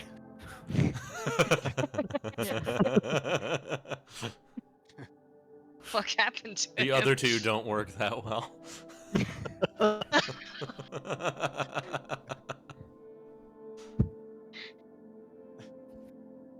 Anything else? Could I just, I don't know, get a read on the students that come back and just like, are any of these guys hopeful in my eyes? Like, hopeful in the sense of. Like maybe they have some potential that we can bring out of them, and they don't look like they're depressed and don't want to be here. Make an insight check. Okay. About 11. Lydia Kelpiramar strikes you as one. She seems very self-assured and decently tough. Probably Okay. contender. Cash and Lanoth are very enthusiastic as well. And let's see who the other one was. What about Punklo? We haven't even mentioned his name yet. Who? Oh, that's in the class, not the guild. I was on the wrong tab. Damn it! What is That would be talking why I about? haven't seen his name. I was You don't have Histic one of those. Punklo, and I Oh. was like, how the fuck did I not see that name? Because he's not in my guild. I know, we Mystic got this Punklo. Harrison guy that I Yeah, don't think we Harrison met, seems so- kind of like a smooth talker, ladies' man kind of guy. Long flowing raven locks. Wow. Selwyn seems pretty to herself and kind of not interested in much socializing. She has 2 roommates. She's the one that's cursed with having Vreska. Reska as well as Sigrid. Sigrid seems okay. Okay. She's pretty independent from what you can tell. She seems to be an artificer, but she just generally kind of is trying to do her classes the best she can from what you can tell. Alicia seems like a little bit of a troublemaker, as does obviously Elias. Yeah. Bori just seems pretty morose. Longo is kind of a layabout from what you can tell. Yes.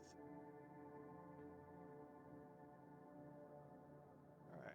I think that's all of them. Yeah.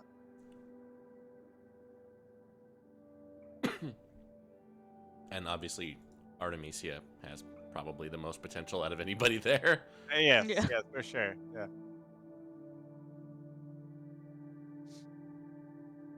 Okay.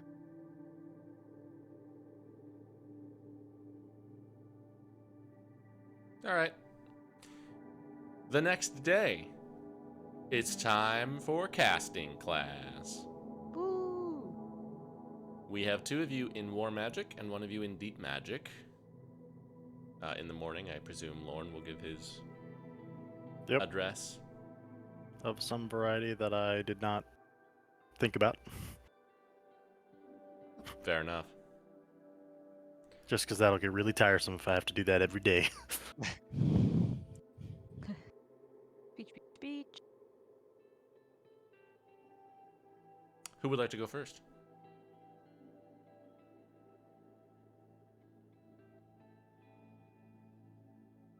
I guess Anyway. yes. Sure, yeah. Magic. War. We'll go first. War Magic. declared. War declared. All right. You guys head over to the sand pit. This is a sizable class. There's a good number of you in here. You do recognize some people from your guild. A few. Selwyn. Actually, is it just her? Uh, Seems like it might be. yeah. Well, Lots of just- other students that you guys have had classes with. Cash's brother is Yeah. here. Elsie Ridger is here. Seirdre is here as well, the gal that you beat in the tournament. Eloy's here. One of the triplets. You guys all kind of gather up into an uneasy circle around Professor Nazlig Clanmencor, who is a very, very intimidating presence despite his short stature. Wearing kind of a feathered and spiked long black robe that trails behind him on the ground as he wields a long dagger on his belt and a magically enhanced glaive of some kind in the other hand. Tattoos all over the top of his bald head and a forked white beard that comes down on either side. He's pretty up there in years, but still definitely a fierce presence. Seems to be chatting with a young-looking Dwargar gal there with him.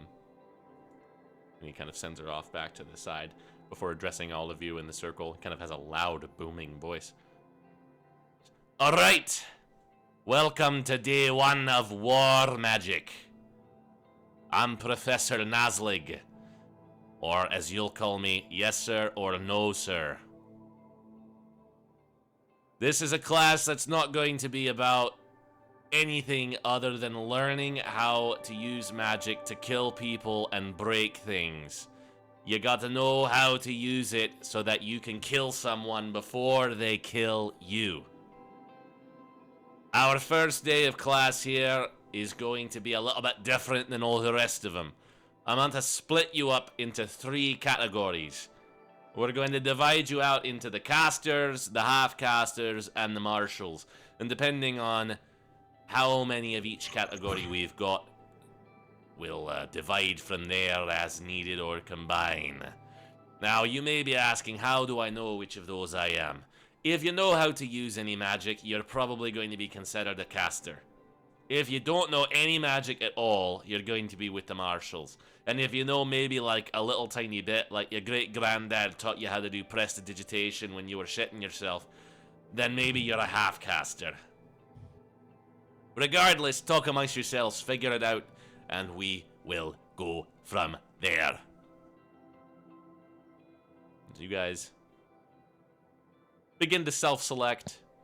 The caster group is pretty sizable. You've got 14 students in that collection. Wow. Titania among them as a wizard. In the half-caster group, Lauren, that is where you find yourself as a paladin. Yup. Along with a couple of other folks. There's 9 of you in total. Phineas Linksys, the Tabaxi fellow from your class yesterday, is here. A couple of other folks that you haven't really interacted with too much. Seirdre Orr, Thrasa from your landmine class is here. Phineas is also Nico's twin brother, who was the fellow who you had a friendly wager with in your landmine class.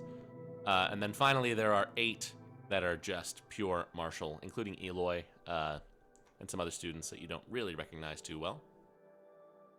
He kind of goes around the group. Says, all right, we're going to combine the half-casters and the martials into one category for this. So, there's those of you on the left side of the sand pit who are, in some way or another, well gifted in the magical arts. And then there are some of you over here on the other side of the sand pit who are not. Further classes will divide you further into other categories, but I just want to get a sense for what I'm working with here. He walks around with a big old barrel and gives from the barrel all of you who are on the half-caster or martial side a random magic weapon or piece of armor or shield to use. Lorne, he selects for you, based on your appearance, a rapier.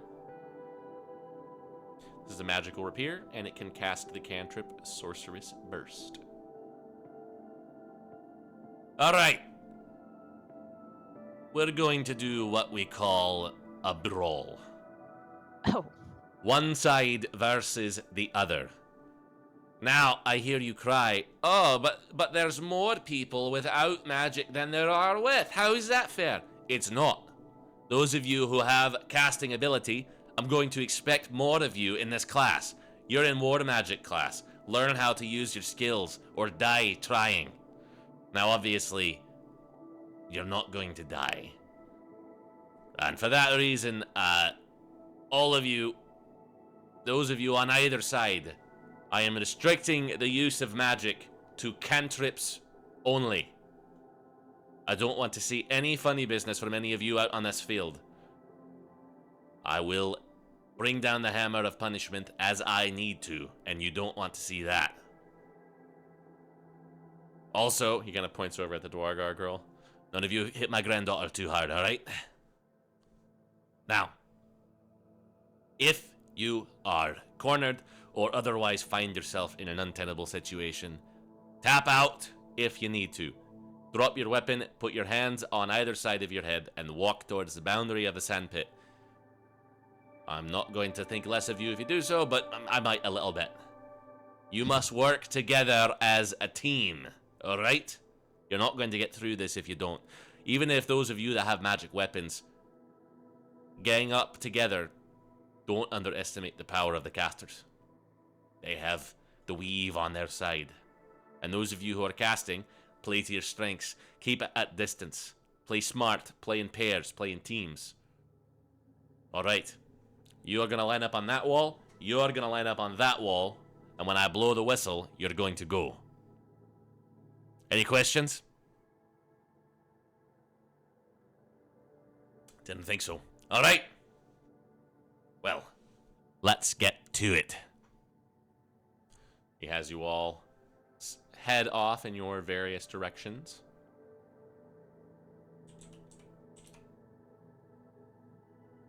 Until eventually, he blows the whistle. And immediately, the entire sandpit erupts into chaos. Oh gosh. The two sides seemingly just engaging in a knockdown, drag-out brawl. It seems to kind of split itself up kind of naturally into a series of smaller skirmishes taking place throughout the massive sand pit. You can see smaller clusters of students ganging up on each other. Some immediately tapping out at the first sign of trouble. Some actually getting knocked out by one thing or another and getting dragged away from the middle of the commotion by the professor.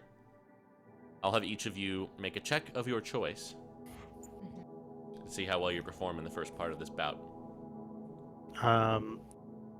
Would I be able to get into melee? Yeah. I would try that and then go use my True Strike. All right. Should we just make like an attack roll? Should we make Yeah. like a let's casting mod? Let's call for Like- you a dex check with proficiency. Do you That's use the dex? equivalent. Yeah, with True Strike I use Charisma. Okay, which yeah, is you can do a why I use charisma that. check then. Yeah, you can do a charisma check then. I'll just make the attack roll with it because that's Charisma proficiency. Oh, There you Okay. go. Well, you're making it towards the last bit. would I just be doing like Arcana, or do you want me to roll for like a specific spell? Yeah, Like, you can how just want- you can just do Arcana just in general if you want. Okay. It's more of a skill challenge. You can kind of pick. Probably Arcana, I guess. Very good as well. Double proficiency helps. Didn't help when I first did my spell though, so. You guys fight your way through pretty handily. Lauren, you're able to move very quickly and get into people's faces, which works to your advantage, especially with some of the slower students who are not expecting it. You kind of sneak up on the Corbinian brothers and just knock them both out with one fell swoop. You can see over on your side of things, Seirdre and Thrasa are going up against a triplet trio of three casters between Thrinan, Takanok, and Naomi, and they all get hit by various rays of frost and fire bolts until they either tap out or just fall down. You can see in the chaos things are getting a little bit more divided as there's a couple of skirmishes going on the one side, and you find yourself back to back with Astera Proxos on your side. She wields a very, very big sword. She seems a little bit sly in her method of fighting as she kind of is basically darting around between various clusters of people and just battering them with her greatsword. For your part, Titania, you find yourself paired up a bit with Lorelei du Jakir. She is a very quiet and unassuming girl, very small in stature, kind of has a cloak that covers most of her body and long red hair that flows down over most of it, but she is just flinging cantrips left and right with a speed that is astounding to you. And eventually, the four of you, each of you with your separate kind of partner that you find yourself alongside, find yourselves on one corner of the battlefield by yourselves. And we will go ahead and play out a little bit of combat. Woo.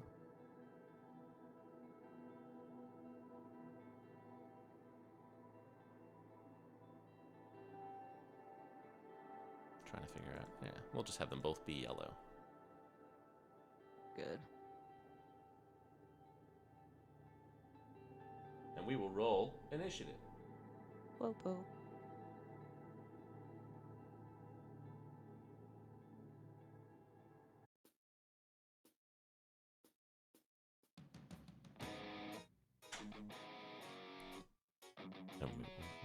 Oh, they changed the menu. Okay, roll all initiatives.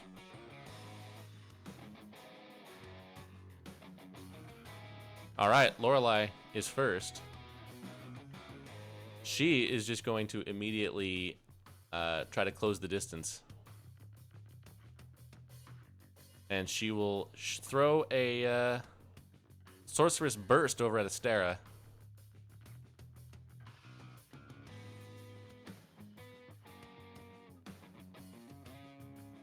That's the same roll for Shocking Grasp. For some reason, Sorceress Burst doesn't have one, but... Oh.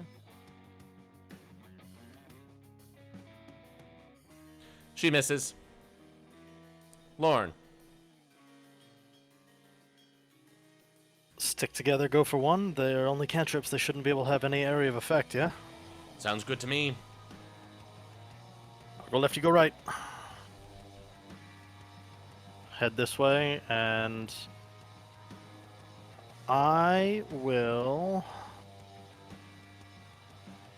I guess the roll is the same for a spell attack roll versus True Strike. Yeah, because if I use the cantrip from the sword, will that be charisma? Yes. Then I will try Sorcerous Burst from the rapier. I'm just gonna roll the True Strike because that's charisma plus mod, so that's right. Yes, charisma plus proficiency. So yeah, that's the same roll. Hit. D8. If it rolls an 8, it explodes. I will do.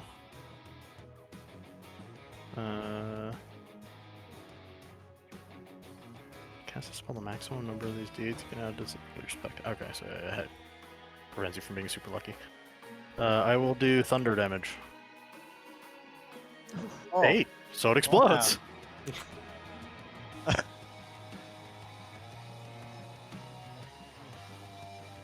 Are you unable to? Oh, I guess yeah. You don't have the spell, so that's fine. Yeah. Yeah. Gotcha. All right. Take that. Good start. Blaster with that. Anything else? Nope. All right, Titania. Okay. I'm gonna go hit Astera with my firebolt here, and I'm gonna stay put where I'm at. Oh. No, nat Wow. 20. Both of you. I know. You guys are on fire. Ooh. All right. Yeah.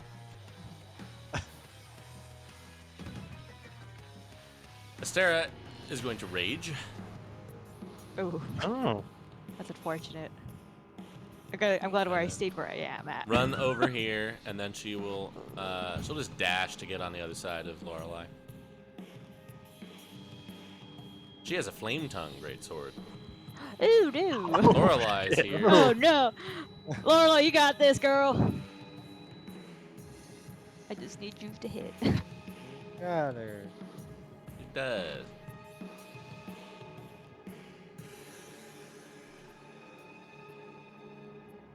She's gonna back up. Yep. After that shocking grasp. Lorne.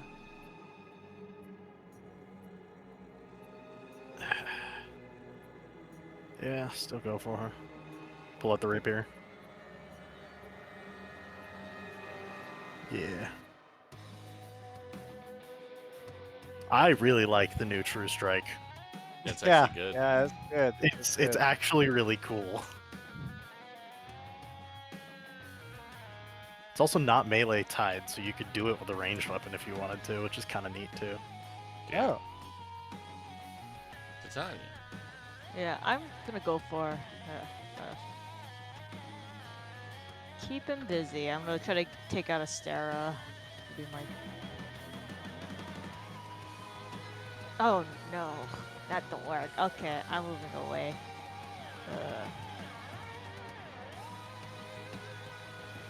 Just gonna get far away from her. All right, that's it. Oh, get the fuck away. She's got 35. Oh, poo. Yeah. He's angry. Yup, that's what I was like. I don't think I could have ran Oh, no. away too far from her. Whoosh, she just slams this flaming sword across you. Thanks for that. Thanks for your Temporary hit inspiring points. talk. Yep. Yeah. My job.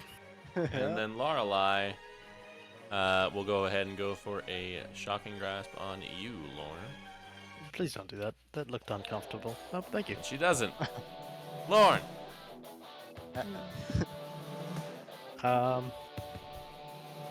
Would you like to tap at this point? No, I don't think so. Okay.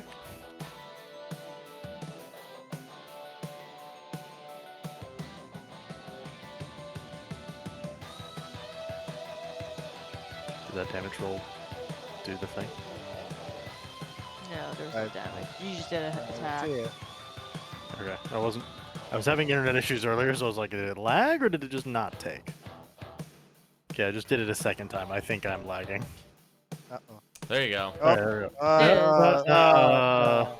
I'll just Take. give her some Give health 10 back. back.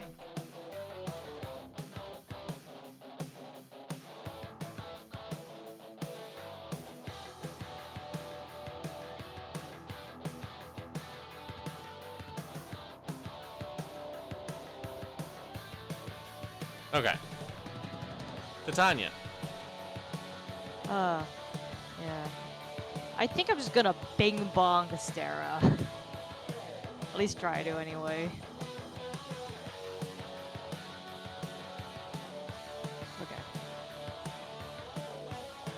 Please.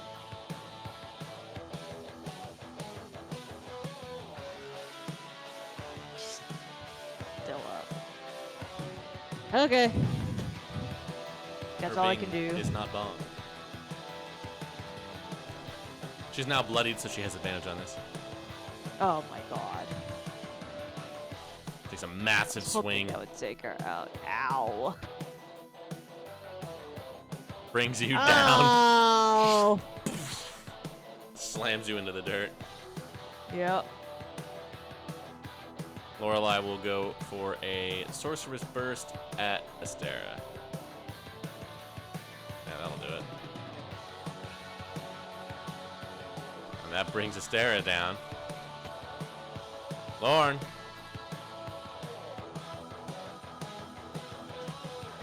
Let's do this again.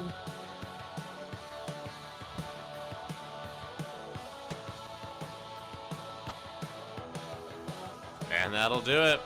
There it goes. Yeah.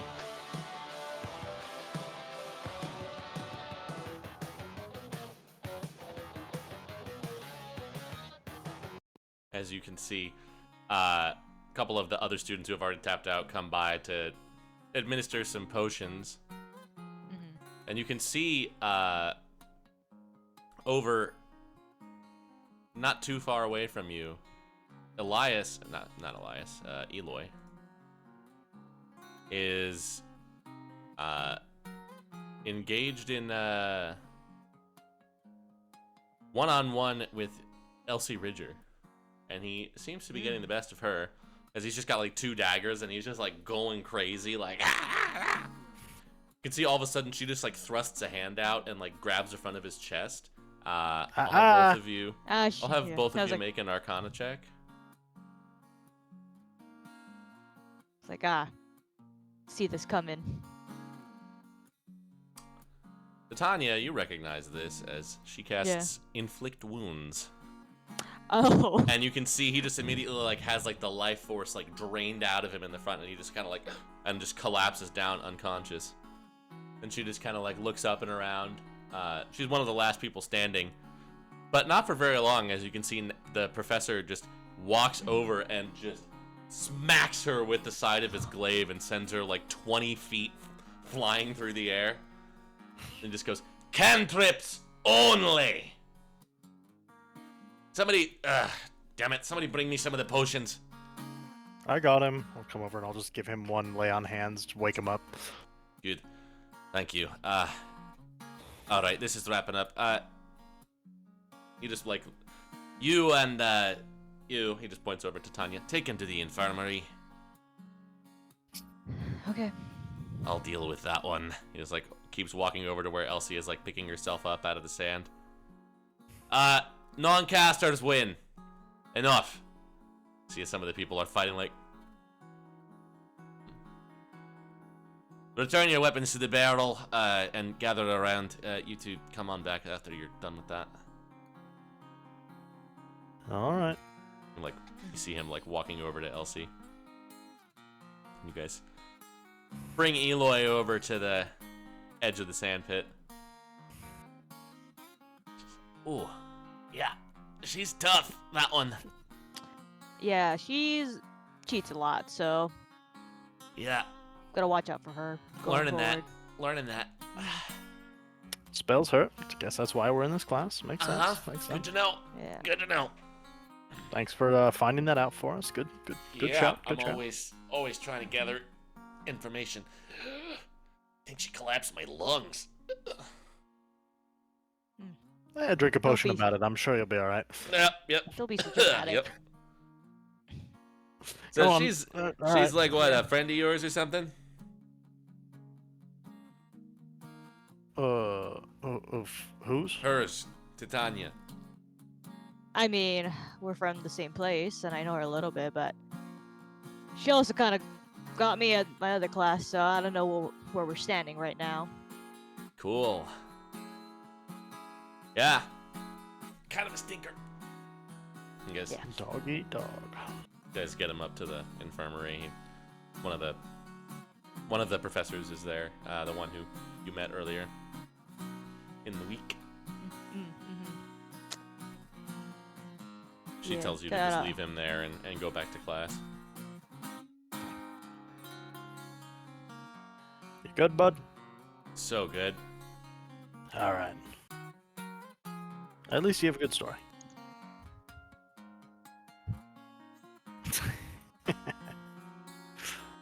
Leave him. Yeah. Yeah, she'll do like a ritual healing on him for the next bit, and you guys get back to class. Elsie is not anywhere to be seen. Oh. You guys return to the sand pit. Not surprised, but kind of surprised she's gonna pull that again. So, know what she thought. All right. Well, I'm gonna go ahead and call a stop for the day after that fun. Thank you all for participating. I'll use what I learned from these results to pair you up next time. It's not always going to be like this, but there are going to be days where we do activities like this, so prepare yourselves. You all acquitted yourselves pretty well today. Here to learn to fight, so how better than to fight? Yeah, it's not all going to be fighting, but those of you who have a little bit of magical inclination, I'll start working with you on honing those abilities, and those of you who don't, I'll start working with you all on how to effectively use magical weapons and armor and other equipment to aid your side in a battle like this.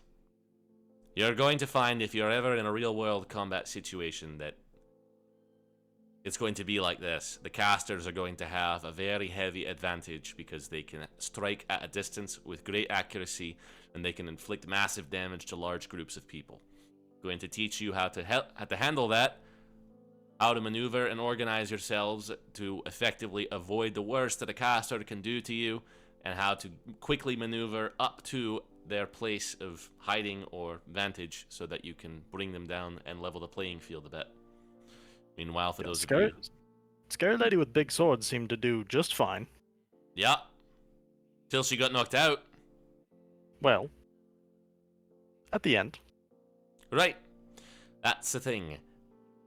The most important facet of learning to fight with magic is that it's not fair, and you can spend hours and hours training and building up your muscle and learning how to use your greatsword, only to get sniped from half a mile away by some fucker with a spell book and a fireball. It's not always cut and dry, but there are ways you can defend yourself. And that's the goal.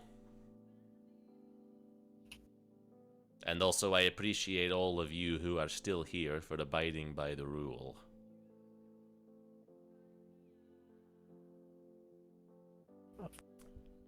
Sure. I don't generally love sending people to the infirmary on day one, but Miss Ridger has been a problem student in the past. I'm not surprised by this. We'll be having a talk with her, as well as the preceptors. But, anyway, you all can have a half day. You worked hard. Enjoy your free time. All right. Just head off. We'll find Astera on the way out. Well done today. Thank you for taking that cover. I don't think I could have handled it as well as you did. That would have gone very differently if the scary lady would have chased me instead. Yeah, I'm pretty good at taking hits. Well, not a fun skill, but a very valuable one all the same, so thank you. Of course. You're new. I am. Are you a monitor too? Yeah, I am. Figuring that out.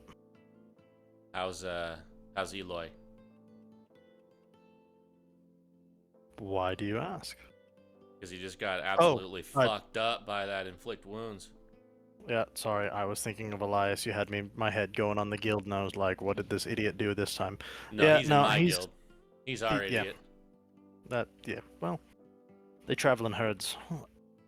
Eloy's fine. He's a little rough, but the infirmary's, pretty good. And Yeah. I Elsie. think by the end of this year, we're going to take worse than that in this class, so. Yeah, probably. Elsie is a real piece of work. So I've heard. Apparently this was not the first combat class that she got a little dirty in this week. And it's only the first week.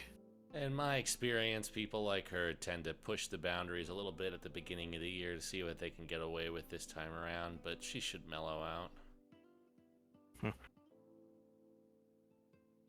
Well, hey. There's no, I mean, she's good. I suppose. Is there any personal element to these guild competitions? Because I know they, pit us against each other and compete and all that, but it's the guild. There's no, you're the best student of the year or anything like that, right? No, yeah. I mean, the minor competitions are not directly pitting us against each other. They're just having us all perform a task or set of tasks and seeing who does it the best. The major competitions will have us facing one another, but the only thing that really determines, the guild masters, the professors that are in your guild, are the ones who decide who gets to be a monitor. They'll put in recommendations, either them or a preceptor, I guess. Is it always 8th years? It's usually just whoever the oldest students in the guild are. So, I'm a 7th year, but I'm a monitor. Fair enough. It's me and Ernegg, and he's actually a 6th year. It's a pretty young guild to be doing as well as you guys are. Yeah, we had a lot of 8th years last year who put us over the top and got us to win the competition, and they all graduated off to bigger and better things. So now we see how that fares this year. Yeah, our guild was stacked with really tough students, and that's why we won. But now, we got me and Ernegg. Well, could be worse. Could be Cipra. Yeah, how's the lake? Way too close. Yeah. And Bet. now more of it in our house than was at the start of the year because we put a hole in it on day 2. Oh, good. Yeah, we were in that guild hall my first year here. It wasn't quite as bad then, but Not a fan. no, I don't even know why they have that one, honestly. I guess it's just a motivation or something. I mean, done a little different next to the lake, it could be nice, Seal it up, make it nice and... I imagine Well- one day, well, it kept a 100 little years dark. ago, it was nice, but not anymore. Now it's a shithole. Yeah. But, so be it. Well, good stuff out there. Well, thanks for the help. I'm sure we'll do this again. Yeah, maybe we'll get to face each other sometime. I fear the day. Yeah, you better. I know my limits. Well, I'm the one that got knocked out, so maybe your limits aren't quite where you think they are. They also didn't attack me, so... That's a skill. It's kind of, being a little baby back bitch, but it's a skill. I choose to believe that it's my lovely charm. Yeah, you can believe that. I will, until I I end feel up on the charmed. floor of the sandpit. Well, thank you again. See you around. Good fight.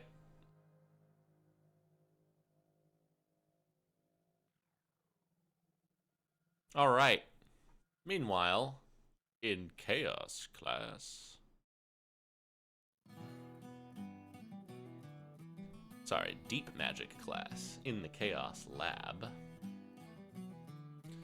You all meet up with Professor Celandine. She is a halfling lady, up there in years.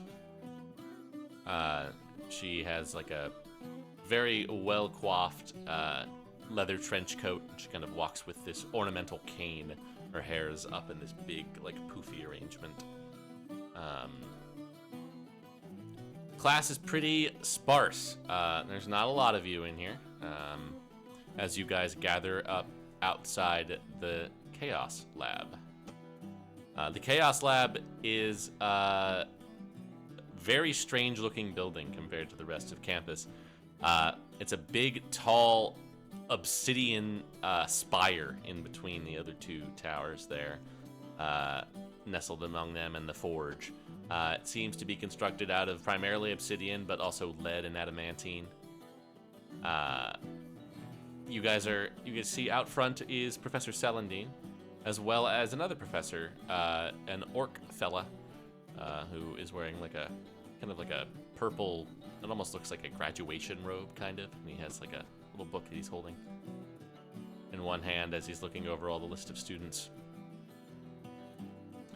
As you all come on up, you see the Professor Celandine, who next to this orc looks positively tiny. All right, everyone, welcome to the Chaos Lab. Very happy to have you here. This laboratory is sort of the brainchild of myself and Professor Jacques. He runs the Chaos Study on Occupation Day in a couple of days, so some of you might be seeing him again. He's just here to help me do the tour throughout the laboratory. I run this class a little bit differently than some of the others do. I tend to keep it very loosey-goosey on the focus, because a deep magic is, let's face it, very esoteric in what it could mean. The other schools of magic are a little bit easier to understand how they go out. War magic, of course, is your evocation and abjurations. Mind magic will include illusions, enchantments, divinations. Material magic is, of course, transmutation and conjuration, but deep magic is all the weird stuff.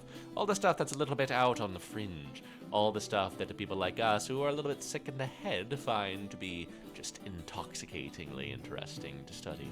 I'm talking about necromancy, as well as aberrancy and dunamancy, the two newer schools of magic that recently joined our little pantheon. If you want to know more about the nitty-gritty nuts and bolts of those magics, this is not the class for you. This class is about getting down into things, about getting our hands a little bit dirty, about doing things that perhaps some of the other professors might not be able to stomach quite so well. If that sounds fun to you, you're in the right place. If it doesn't, too bad. You signed up for class and it's too late to change. Welcome to the Chaos Lab. Please come inside. You will see here the lower floors are all made out of sequestered chambers for experimentations on cursed or otherwise dangerous items. This is where you will go if you find something a little bit interesting, or conjure something a little bit dangerous, or just have a curiosity about something that perhaps the others may not want to see, or that you may not want them to intrude upon. These rooms are available to any of you who are in this class, or any of you who are taking Professor Jacques' class in 2 days. In here you will find they are soundproofed, so hopefully nobody will be doing any screaming for help, because nobody will hear you. It sounds a little bit more sinister than it should be, but so it is. Up ahead on the next floor up here, this is the sort of midsection of the tower, which is where my class will be held for the majority of time. Sort of a classroom library situation. I will return here towards the end of the day and give each of you a rundown or towards the end of the tour, rather, to give each of you a rundown on the 3 schools of magic that we will be dabbling in this year and every year. The upper floors, well, actually, you know what? Let's end the tour here. The upper floors will be available to you all on a need-to-know basis. I tend to keep this class very individually focused because, frankly, not a lot of students like to take this class, which means that I have the benefit of having a very small roster, which means I can get to know each and every one of you intimately. So, with that being the case, how many of you can tell me an example of a necromancy class?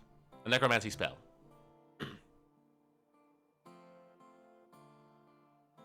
See a couple of the students put their hands up and throw out, finger of death, circle of death, other things that have the word death in them.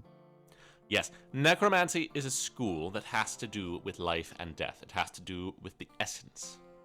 We're going to deal a little bit with necromancy today, but which will give us a very nice hands-on approach to things. Necromancy is not a school you want to trifle with, first and foremost, especially with ensouled or otherwise sentient creatures.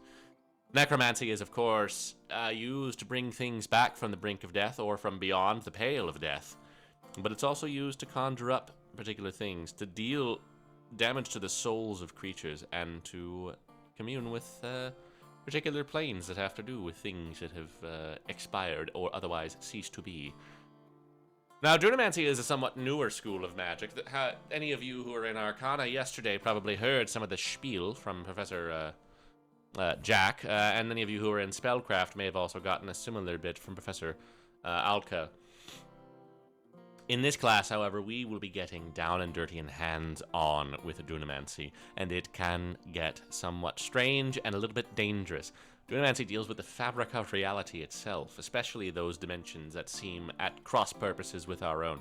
Yes, we live in the 3 dimensions, but time and gravity are 2 other things that exert forces on us from places beyond what we can imagine, and we'll be dabbling quite heavily into those.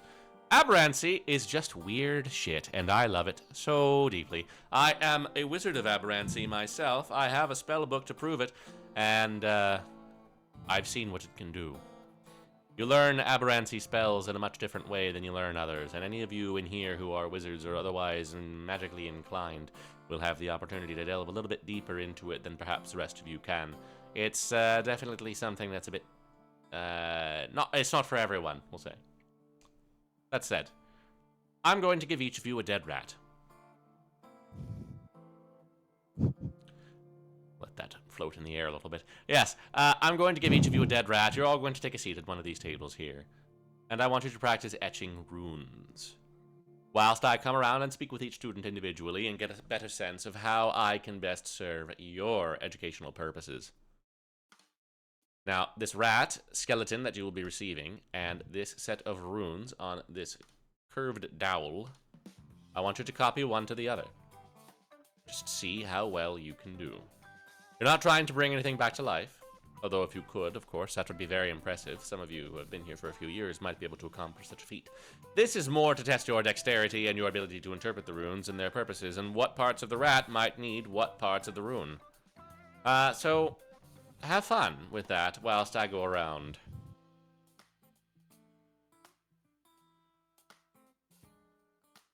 Hey. I'll have you go ahead and do a check of your choice based on what you think might be useful here.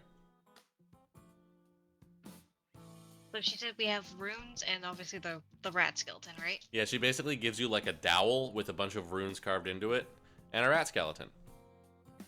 Okay. I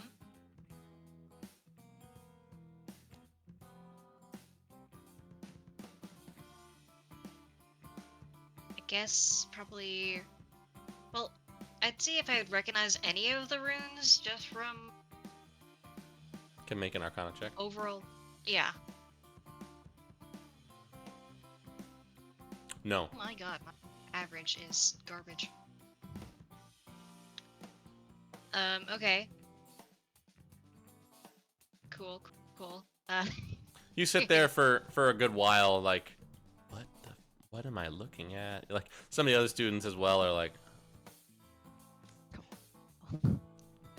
Eventually, the professor does make her way around to you. And she just kind of is standing opposite your desk and is basically at the same height as you because she's very short. All right, you must be Cassandra, I would guess. That's correct. New student. Yep. New student, more on the martial end, but I have an interest in sort of weirdness. Unfortunately, I have no idea about any of these runes. I have some experience with enchanting things, but not this. That's all right. I'll let you in on a little secret. The dead rats are really more of a test for how well each of you can follow instructions and how willing you are to do things that don't really make a lot of sense. So far, so good. Some students are a little bit more likely to be trouble than others. Gotcha.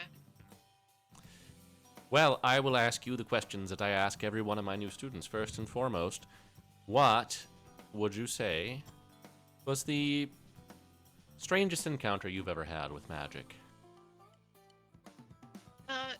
Well, can't really explain how or why it happens, but I've had a lot of experience with weird psionic things. In fact, one day when I was a kid, I just was in my room and I saw a rat and freaked out, and the rat was petrified. That is weird. I like that. Truth be told, Yeah, so I sensed something about you when you first came in here. Was curious about your background with such things. well, I wish there was a bit more of a clear-cut answer. I've seen and met sorcerers before, but I just a weird smattering of events throughout my life I couldn't really explain to you. Hmm. I don't know what it is. Where are you from? I'm from the cantons near Mount Nero. Ah. Nizpar or...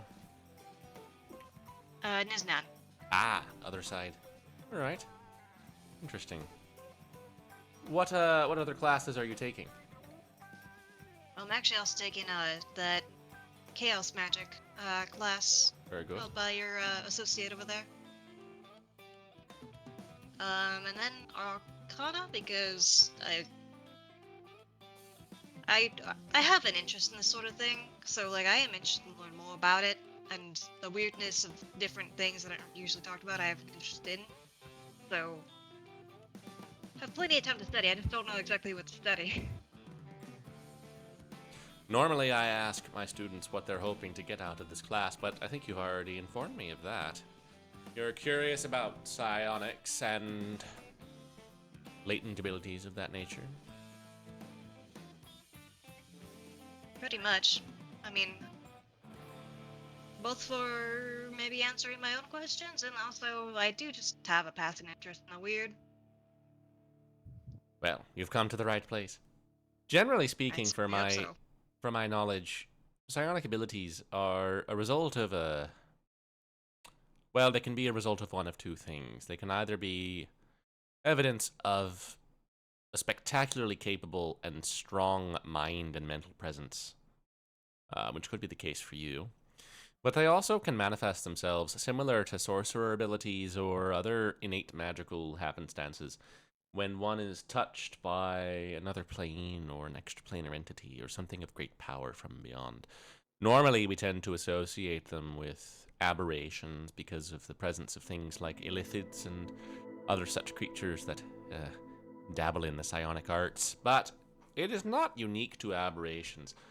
True, a lot of aberrancy magic deals with the psionic, which we will touch on, but there's also...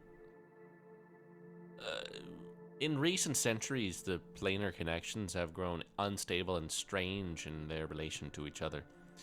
And there have been cases up in the northern neighbors of things called conflux points, where there is a sort of confluence of powers, and above those places people can be born with such abilities. And it's also the case in places that are nearby entrances to other planes. I know of a few such places down here as well. Perhaps we can discuss them further in future classes. Yeah, I'd be interested in that. I think you will have a great time in this class. Oh yeah, I'm here to learn, and if the learning's interesting, it's all the better. Well, feel free to keep messing with your rat skeleton and see what you can do. Very well. And I will probably see you Um, in a couple of days here for chaos study too. Yep. Well, thank you for that information. I know it's a little, it's a weird thing to present people with when I mention it, but I kind of figured you guys would You picked the have right person. Yeah. I'll look forward to future conversation then. Likewise.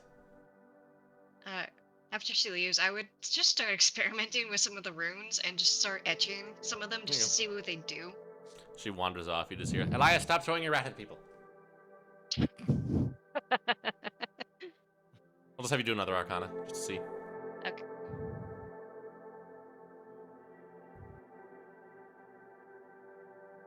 God, I can't. 10.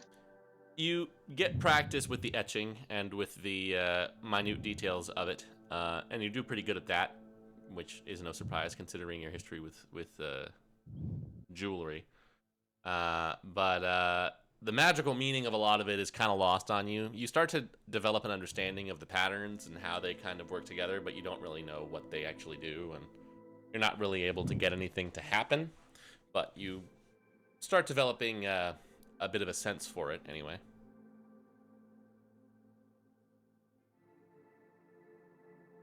It's better than nothing. Right.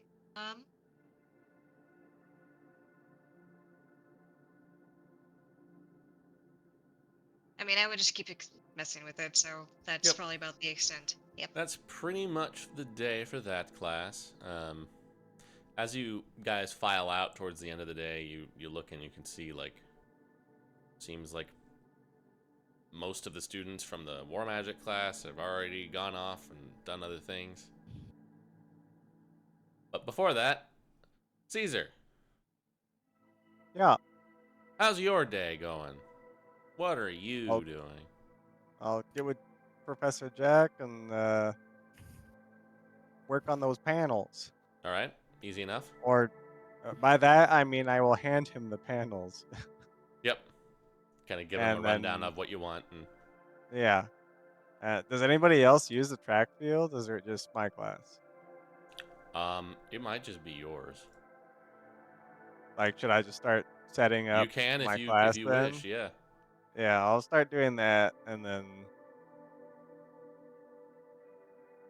yeah, I'll just do that, and then I guess do the Sometimes the soldiery cooking. class is there if they're doing stuff with the horses. Oh, But that's I it. can wait after the next day then to do that, because that's tomorrow, right? Or you can ask around and see if the professor is going to be using it. Yeah, I'll do that, and if he's not, then He's not. great. I'll start setting up. While you're setting up, I would say you do notice kind of the commotion that's happening down in the sandpit with the War Magic class. I'll take a stroll on over there afterwards. Yeah, you do probably get a look as Lorna and Titania are like hustling out Eloy over to the infirmary and then back, and then you see the class kind of seem to peter out pretty early in the day as the students kind of disperse. I'll go over to Professor Naslik. Hello there. Hi. Is everything all right over here? For a given definition of all right, I suppose. Oh, Had a little bit of an incident, but, you know, such things happen sometimes in a sure. rough and War tumble magic. class like that. Yeah. Professor I'm Caesar. I'm Yes. Nazlik. I don't believe we've met. Oh, you are Yes. very tall. Yes. Pleasure to meet you. Likewise. What do you teach? Oh, you're the new fitness professor, right? Yeah. exciting stuff, I guess. Sure. I will try to make the first day at least exciting. We all generally try to do that. Yeah, and then it'll kind of go peter out from there. Yeah. Yeah, it depends. Yeah, maybe. Yeah. I guess maybe yours might not. No, we It gotta. seems Yeah, like it's it pretty could be exciting lively. every time. It's Yeah. pretty lively down here. Yeah. I can't say I have any magical abilities myself, so I wouldn't pretend to know. I don't either. Oh, I just okay. rely on weapons and force of personality. It's carried me this far. Sure. You'd be surprised. Most of these prissy little fuckers don't know anything about magic. I'm gathering that. Yeah. It seems like a lot of them don't know a lot about a lot of things. Right? They're not like you and me, you know, we come from a different generation. Well, Yeah. and we come from a hard place of living. Yeah. I know, well, I haven't been back home in a long time. But, I do want to say, I think it's kind of shitty what happened down in the caverns there.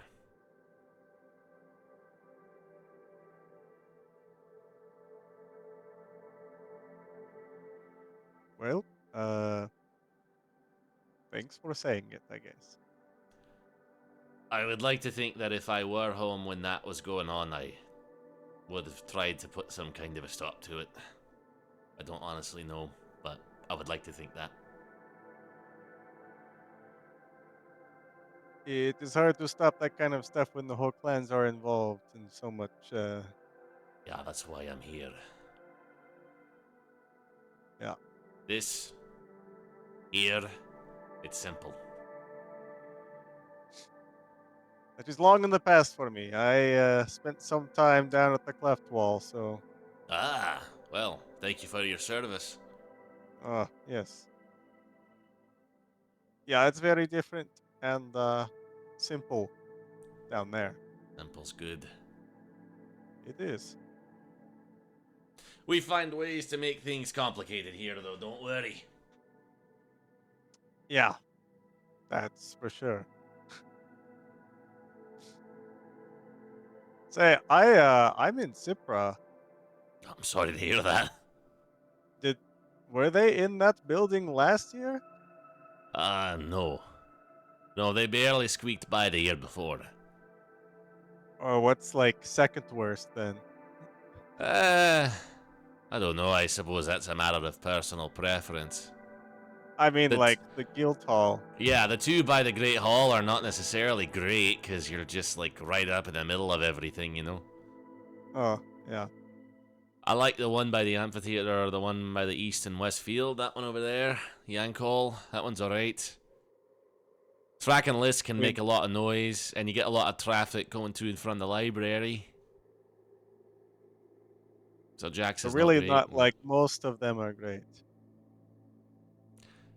They're all okay. The Elanimus one, the one that they're in now by the amphitheater, has a lot more amenities. It's been most recently refurbished on the inside. Do you know which one Cypra had last year? I think they have one of the ones by the guild hall. Oh. Well, maybe we can get it back. That's a lofty goal. It seems like not a lot of people love Cypra. Uh, You don't yeah. have to. Yeah, I know what everyone says about it. Well, no, the thing is, you know, there's got to be some kind of a scapegoat, you know, or like an enemy. Sure. I don't have anything against it personally. I was assigned what I am randomly. As far as I'm aware, me too. Well, you just took the job of the last guy. Yeah, I mean, so to me it's random. But well, I'll do the best with what I'm given here. So And at least you don't have fucking Elsie Ridger in your guild. oh yeah, is she in yours? Yeah. She's been nothing but Oh, trouble ever since she got here a few years ago.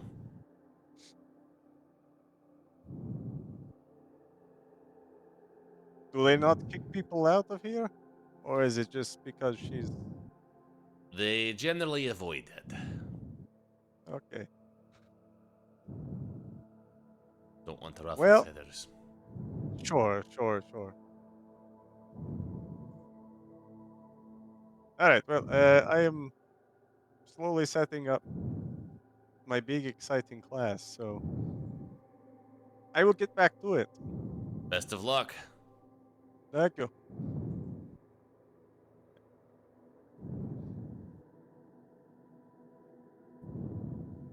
You can continue setting up your class. Yeah. I'm just hearing every time Lindsay breathes out. Oh, sorry. Don't know why, but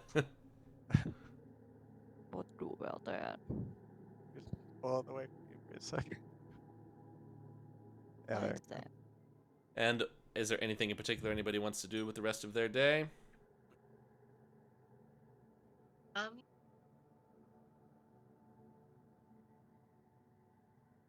there, I guess, like, obviously there's like the library for study. Is there anywhere to just go practice sparring at all? Generally, either the sandpit or the arena, whichever one's not in use. They do have some stuff set up. Also, the track and list. The armory has a lot of like mannequins and things that you can use if you want to take them out. Yeah, I'll go ahead and do that. And just practice a bit and get off, blow off some steam while it's been mostly sitting and reading classes. Reading. There you go. Ah, Cassandra. Hello. Oh, hey, Professor, how you going? Or how's it going? Oh, so good. Why do I doubt that? Hey, well, I am setting up an entire thing by myself, so it's gonna take a while. Do you want some help? I can help with that. No, that would ruin the surprise. It's not gonna Um, be much of a surprise, I guess. It's gonna be right out in the middle of the school the whole time, so listen, I can keep a secret. It's fine. no. I don't want to Oh, distract you from your training. I mean, I'm just mostly out here because my last few classes have been largely indoors. I could spar with you if you'd like. Actually, yeah, that'd be good. Sure.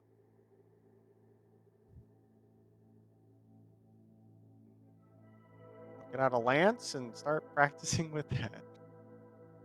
There you go. Okay, now I can like poke you from really far away, so you're gonna have to find a way to deal with that. All right, and I'll go ahead and just like try to speed around and like get him. Just have you. I'll just do an athletics versus acrobatics. Okay. Oh, Oh. Oh my Oh my god! god! Look, I it's can't been a believe really that. long day for both Yeah. of you.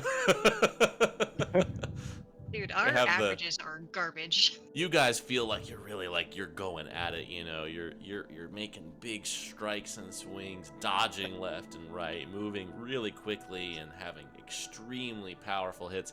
And anybody who walks by just sees two people like. Uh, Oh, I'm gonna get you. I'm gonna get you. It's a little bit of an embarrassing display for anybody who's walking yeah, by. Oh no! Oh no! but thankfully nobody is. Of course. In that moment, no. No, he's no. I'm taking Schmeckle out for a walk and just watch this and like, Are they fighting in slow motion It's like, is this a new fighting? Is that a new fighting style or what? I just spotting, you know. I'm really giving her some pointers. Good. Yeah. That'd be Oh, good. hold up. Do- Is that a bejeweled leash for your pig? Yeah. Yeah. Yeah, why is Schmeckle out and about, huh? Because Shreku can't be out. Why? Shreku's he's on a leash. I can take him I out for be outside. I suppose I don't think he needs a leash. Isn't he a familiar? Won't he just do what you tell him to? Why Has is a he mind of its own. angrily making whatever Just like noise starts that is? chewing I'm on the thinking. fence. Yeah. No, Shmeko. No, no, no. Get you some food. I guess last campaign was bird noises, and this one's pig noises. Yep. I miss At least it Fred. wasn't a Alright. baboon. Yeah. Just look over to Cassandra. Do they need to eat? I didn't think they needed to. They So were was it? wasting my food on that pig. School has plenty of oats of all things, right? Like, I I guess. where do you think it goes? I don't. I, you're in the same room with it. You would know. Oh, trust me, I do. It stares at me when I sleep. Horrible. I know. All right. I rather All right. just. That's enough sparring try for this. one day, I guess. I'm gonna get back to I this. yeah.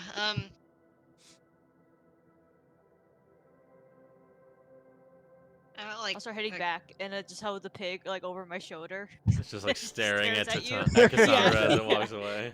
Yeah, yeah.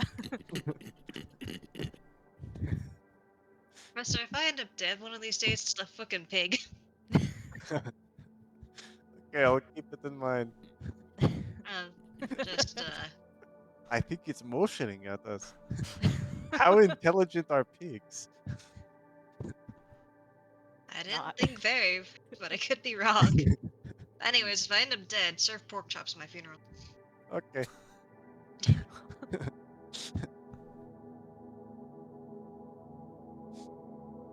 Alright, if you truly don't need any other help with the field setup, I'll go ahead and head back to the dorm. Oh yeah, I'll be good. Thank you. I'll actually just head back.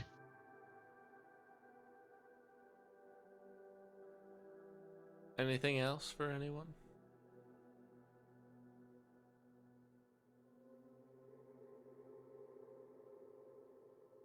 All right.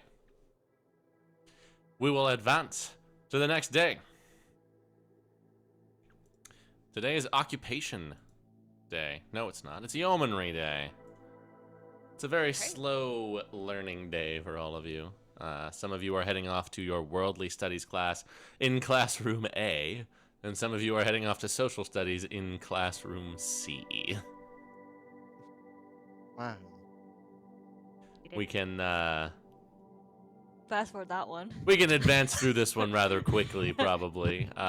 Who is in Worldly Studies again? I Yeah, think well- I am. Wait, Those Yeah, two. I think it's those I'm two in and not social. Lauren. yeah. Cassandra and Titania, you head off to the classroom where you see Professor Ati Serenin, who is this elderly human woman from the satrapy. She basically seems very by the book and immediately does not tolerate any goofing off in her classroom. She just gets right into it, even though it's the first day of class. She is not interested in lollygagging or wasting anybody's time. She essentially just gives you a basic trivia, asks the students about particular historical events, goes over a rough overview of the geography of the sovereignties, and she touches on the northern neighbors a little bit. And there's basically nothing that she's going to say in this class that you can't glean from the Legend Keeper wiki. So she gives you kind of a rough overview of how Real. the countries Sense. operate and work with one another. Some of which is a little bit slanted towards the satrapy. Fair. Meanwhile, over in social studies, held by Professor Vicente Roccaravo, who is a elf guy from the provinces. He is a lot more lighthearted, and he basically says up front at the beginning of the class that his class is extremely easy. He wants it to be kind of a break for all of you guys because he knows it's like smack dab in between a lot of other more difficult classes. And he pretty much treats it as a public speaking course and has everybody basically get up and introduce themselves with a random extemporaneous speech about something that they care about. Lorne, as he has you get up and do that, I'll have you make a perception check for me real quick. You can just assume no. Hey, you don't know. Oh. Oh, I know. Yeah. Woo! An unnatural one. An unnatural one. Yeah, you don't see anything. Do you want to give your speech for us? An extemporaneous speech about something important to you.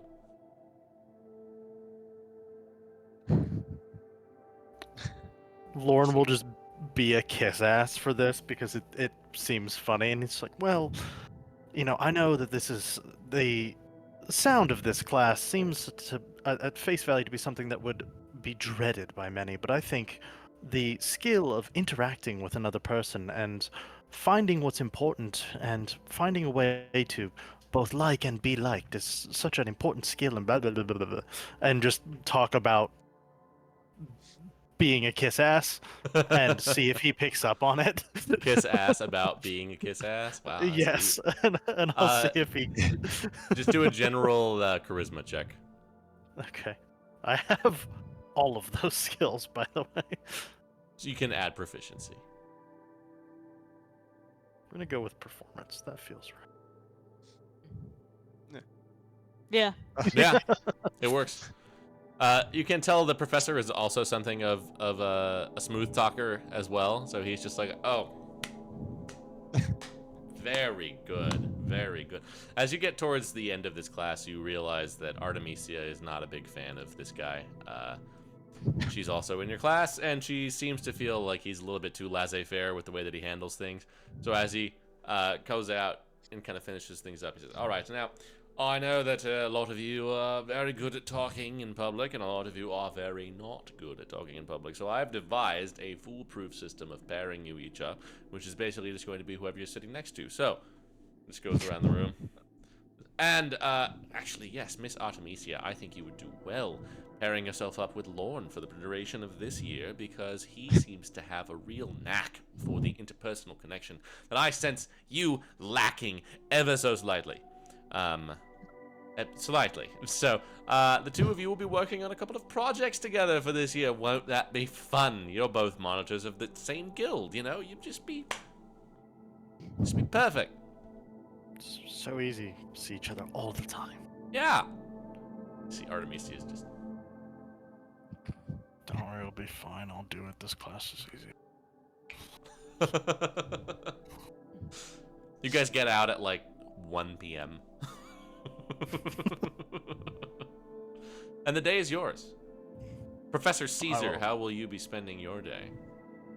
I think I'll just be cooking and stuff for most of it, and Some of it, taking yeah. a walk in like the garden orchard area. Sure. Yeah. That And is the what rest I will of be you, doing. after your class, is there anything in particular? I'll take Schmeckel on his walk. It's gonna be every day, isn't it? Yeah. I'd actually go down to the either the forge or the magic lab, whatever fits better, and actually go work on either jewelry or like something and use the kit I have. Yeah, that would probably be in the forge. Okay. The same professor who you spoke to last time a few days ago is here once again. I believe he is the professor of craft smithing. Would be Lysis Argoles. He remembers you. Oh, yes, there is a tinkering bench off in the corner if you have particular projects you would like to work on in your free time. Yeah, excellent. And raw materials are Aplenty. excellent. Whatever you can't And find in here, you can probably find in one of the floors of the Arcana lab for conjuration or transmutation. sounds good. Thank you. And I would actually just go like practice a bit and just make a well engraved ring or something like that. Sure. Just can do dexterity check with expertise.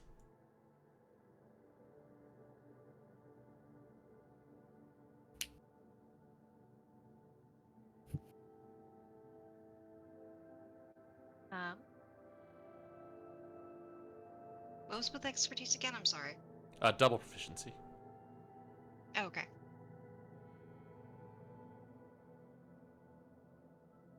So 4 or yeah, 23, I guess. Yeah.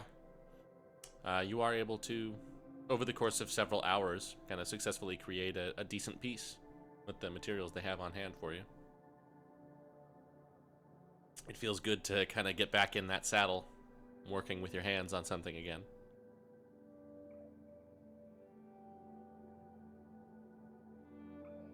Cool. That's basically. I just wanted to go and do that. So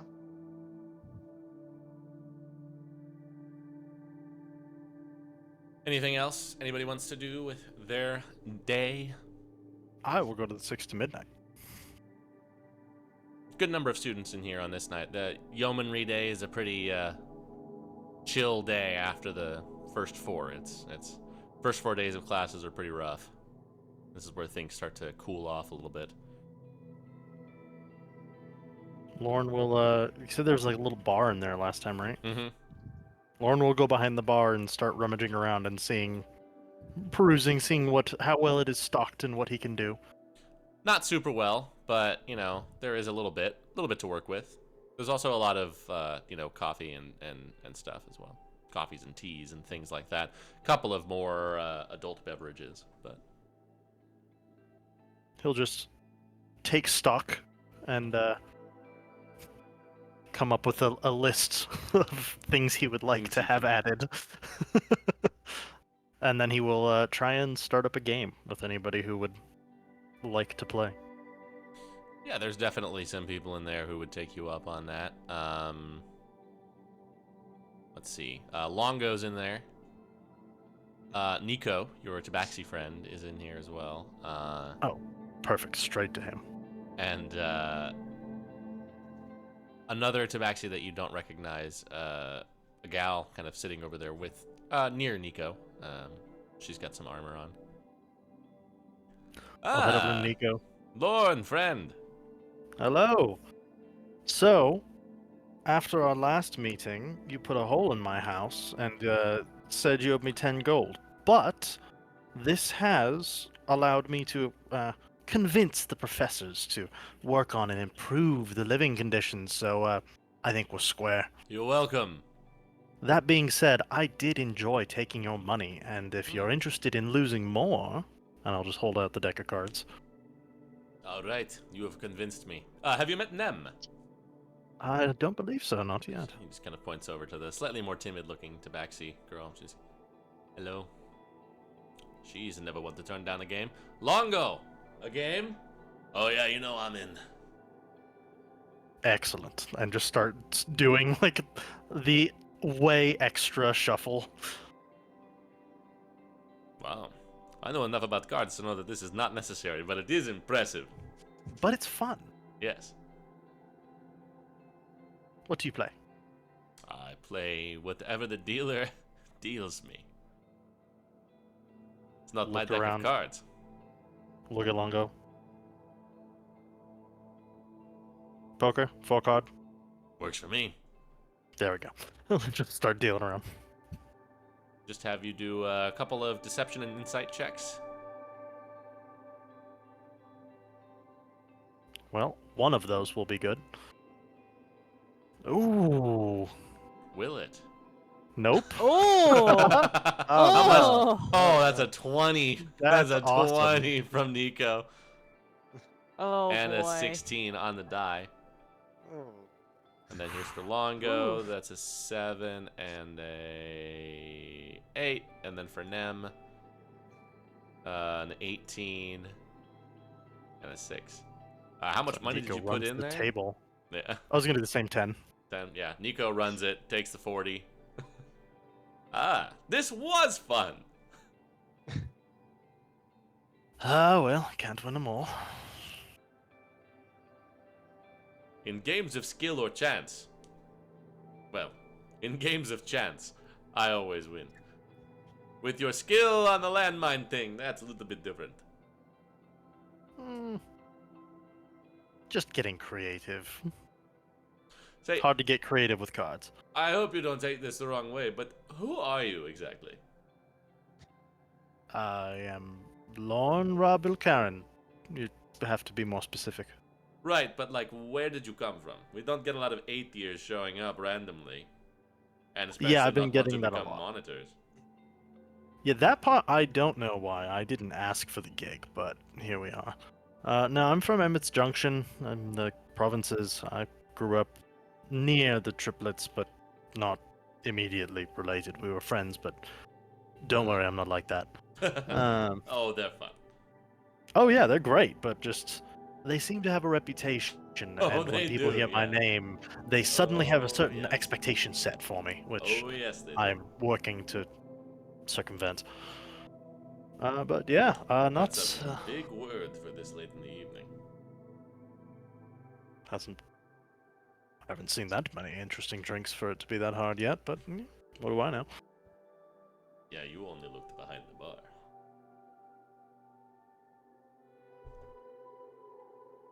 Well, we're This will happy have to be you. investigated another day. We're happy to have you. I'm sure Artemisia is just thrilled. Have you managed to locate the exact orientation of the stick that is up her butt? Not yet, but I have managed to at least calm the problem. Wow. Music can soothe the savage beast, it would seem. Everybody can be sweet talk. Not everybody. Most buddy. But not everybody. No, I say everybody. You just have to know what they want to hear. Some are just harder than others. Well, if you can, in fact, get Artemisia on your side, your theory may prove correct. Now, I have not had full success yet. Reska is still a little bitch, but... Oh, she's that little tiefling girl, yeah? Uh-huh. Saw her bullying the Choffkul girl the other day. On the first day, actually. Has anyone seen her around? I've heard she's been missing. Apparently so. It is somewhat concerning. I would imagine a child disappearing from a school would be concerning. Yeah, she's in my guild. Well, she was supposed to be, but we never saw her. She arrived at the guild hall in the first couple of days, but never returned after orientation. She was a second year? First year? She's the first year. Yeah, she's very young. So nobody would have known her yet. Me and Arati have been on the prowl. There's so many eyes at this campus. It It's boggles not the very mind. big. Yeah. It boggles the mind that something like that could have happened subtle enough to be missed. Well, orientation is a busy day, but I seem to recall something like this happened before. Maybe not. I don't know. Something like somebody disappearing? I remember hearing stories about it last year, but they may have just been rumors.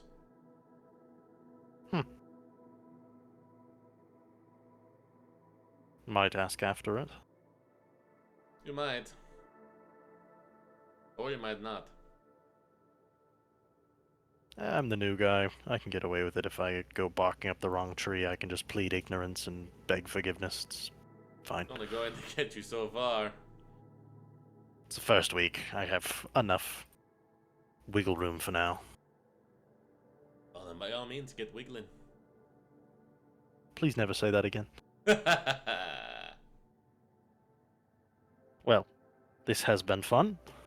Next time I will need to get my money back, and you'll need to show me where the good stuff is. Anytime. Take my leave. The other two just kind of.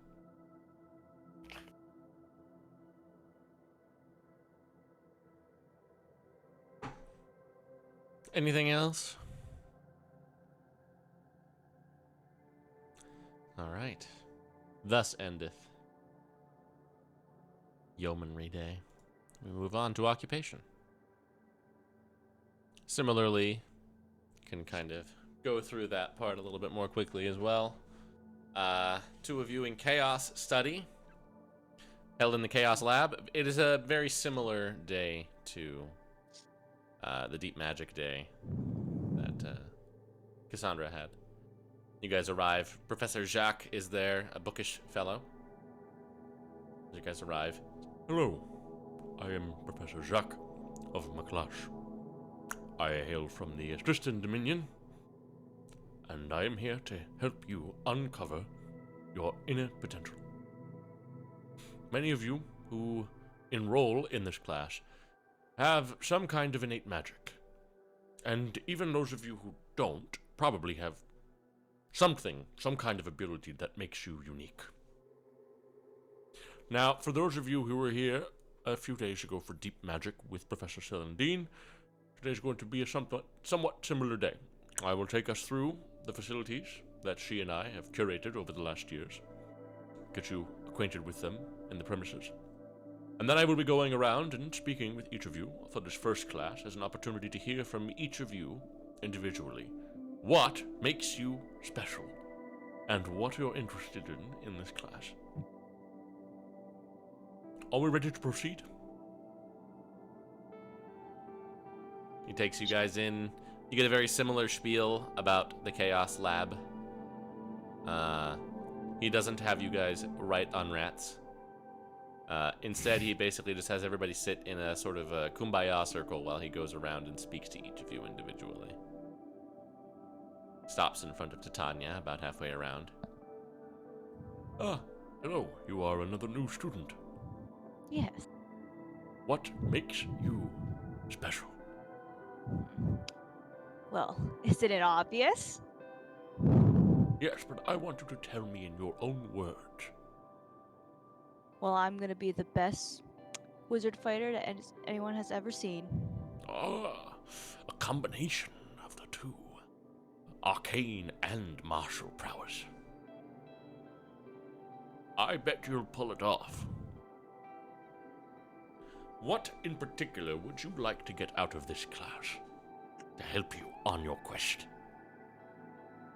I guess I want to just know more what chaos magic entails and maybe how I could use that for, using it in battle and helping myself for other things. So, Ah, yes.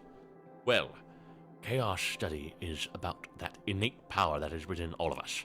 Now you seem to me that you may be taking interest in what the scholars refer to as the technique of the blade song. yes, While actually. many wizards draw most of their power of magic from study, the blade song is an innate ability present in only a few.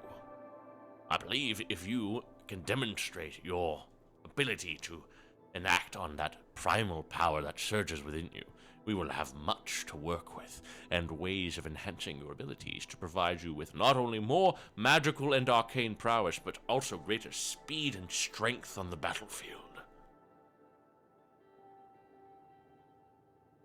Then I'm excited to take this class. Yes, we will unlock the you that is held within the you. Great. Sounds lovely. Yeah. It goes around the circle. Yeah. Ah, yes, Cassandra. I heard the Professor Celandine speaking with you the other day. You have an interest in psionics. Yeah, that'd be correct. If I may, be so bold, I would like to try something. Sure. He just like reaches out and puts his thumb and pinky on both of your temples, just kind of like wrapping the top of your head with the rest of his fingers. Close your eyes and concentrate on something what? in the room. I just think of a chair. Yes, I can see it.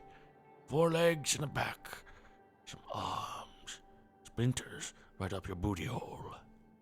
Ah, the chair, that one. That one in the corner that we don't sit on. That was the one, right? Yeah, I was thinking of a chair, and I was Sorry, I'm thinking not of a trying tree to because be no too one's sitting on frank, it. but I have found that it's best not to waste time or beat around the bush when it comes to power like this. Splinters. That I totally mean, derailed things, didn't it? Dude. And Cassandra trying to battle the whole like, hey, he's helping me, but also, what the fuck did you just say? Just like out in the open too, right? Like we're just all witnessing this. Yeah, everybody's like, what? All right. What did he say? Aside from the whole splinters portion, yes, I was imagining that chair. Oh, wow. So you got it. You have great psionic powers within you. We will unlock these over the course of this year. All right. You will be able to read minds and inflict the most damning of psychic damage upon your foes, should you choose.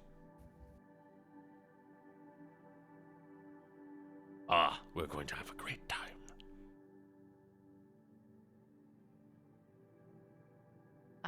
I am a little scared, but yeah, sure.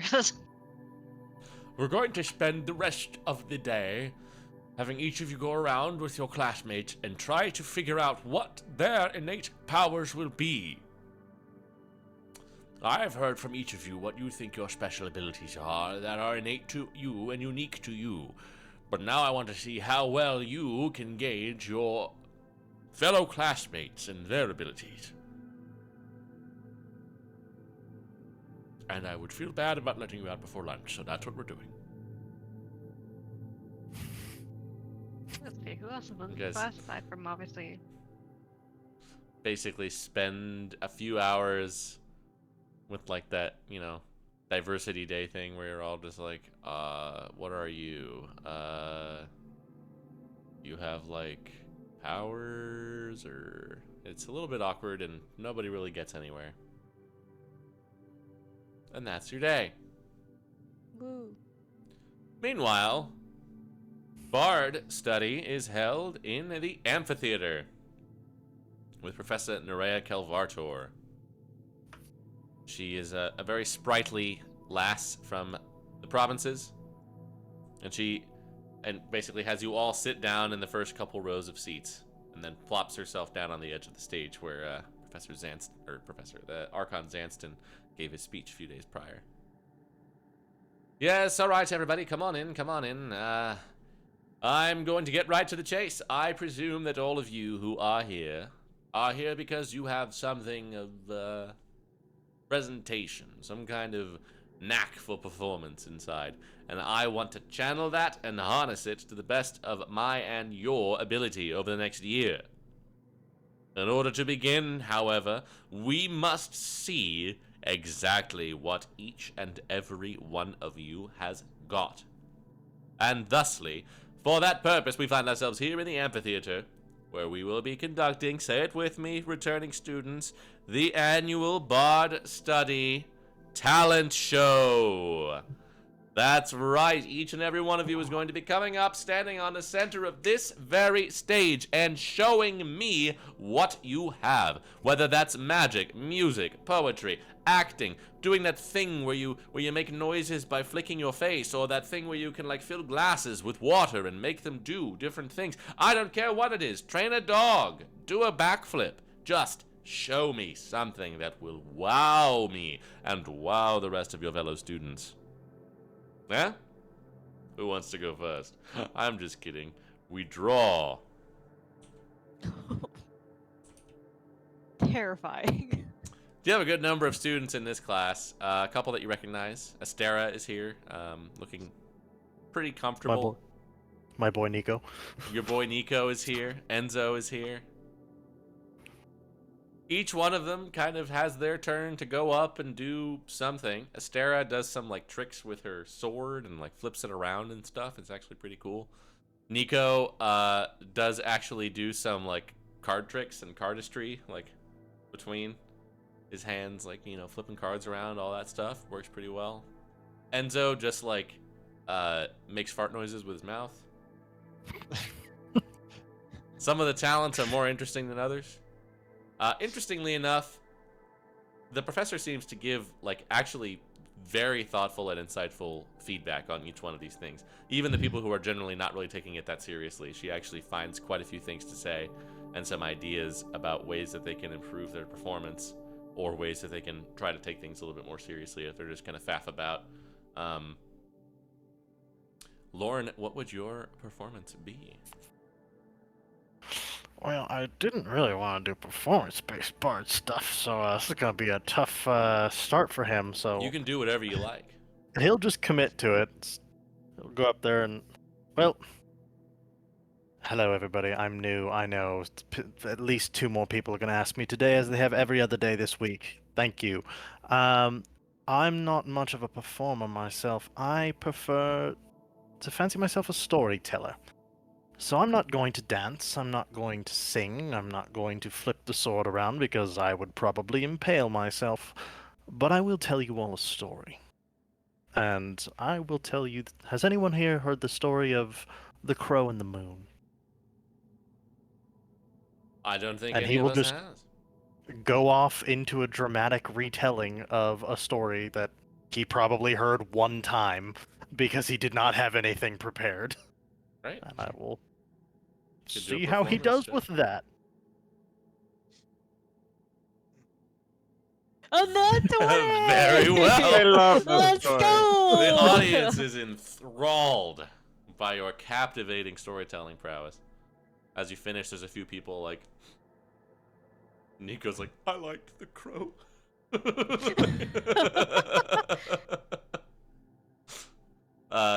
Professor like stands up.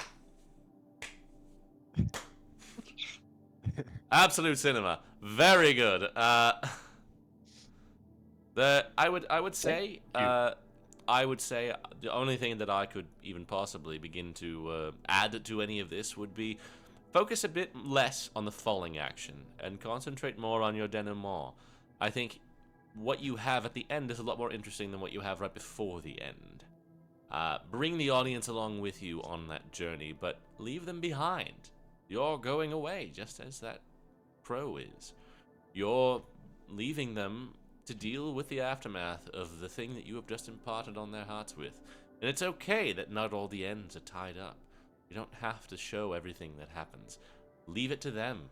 Their imaginations will come up with something far more heartbreaking than what you could tell them by the end of that tale.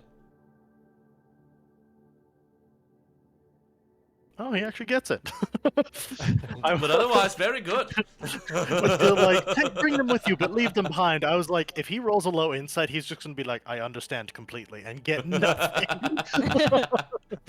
That's 2 natural 20s in a row. Wow, Yeah. that's crazy. Excellent. Thank you for your notes, Professor. I look forward to continuing to practice these skills, and hopefully with stories I actually rehearse more. Yes, well, I sort of sprung it on you this time, so yes, I think anything, yeah. Very good, everyone. We'll break for lunch, and then, also for the rest of the day. I will see you all next week. We are now, the rest of the year is going to be focused on not only honing those skills that you're all individually good at, but also learning how to cooperate in some other skill with other people. Each and every one of you today has shown me something that you can do. You're going to help teach your classmates how to do the thing that you do together. And in so doing, hone your own skill. And also, you know, there will be music and plays and dancing and all of that good stuff as well. Great. Cheerio!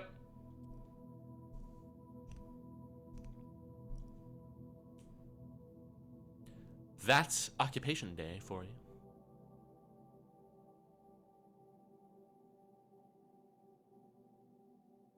We are expeditious through our The back half soft of the skills week. days. Back half of the week Yeah. is definitely a little bit less interesting. They kind of front load all the exciting stuff. Yeah. Anybody have anything in particular to do for the evening? I will probably actually go return that book that I borrowed about psionics, considering the professor's going to help me. And is there a book drop off, or do I have to drop it off directly to the librarian? You can just drop it off at. There's a spot in the library that you can do that. I will do that.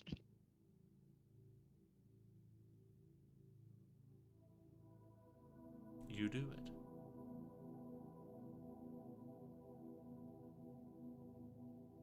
And you guys round out your week. Is there something else? No, I can do it after Siege's class. I want to see this. It's fitness day. Oh boy, oh boy. So I'll let you take it away, Caesar. All right, Professor Jack out there with me. It'll just be there's a lot of stuff set up on the track and field out there. Uh, but I'll just be waiting kind of in the middle of it with you all, and you can see it. There's like 2 obstacle courses that are set up. One of them starts with just a bunch of like wooden panels that are spinning with some sort of enchanted wind magic on them. And the other one starts with a bunch of sandbags with ropes tied to them. As you guys all gather and see what Caesar has in store for you, you guys all see, like, kind of standing on the north side of the track and list field, Vincent Kelgilvanen is observing Caesar's first class here. Ooh. Okay. He's just kind of standing there. I'll just wait for everyone to show up there. I'll make sure everything's that the other professor knows what to do, I guess. I mean, it's just whenever that side starts, he can just do his own gust of wind on those ones. Yeah. Yes, a good number of them have been enchanted with the light enchantment of the wind Yeah. stuff. He'll handle the rest with some gusts.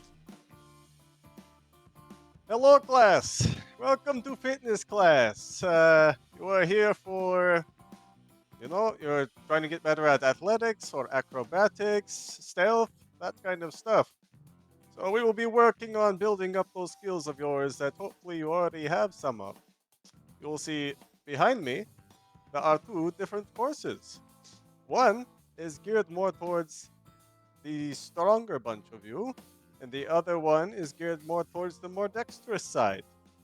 So, I will start by having you all break yourselves up into which side you feel more comfortable with.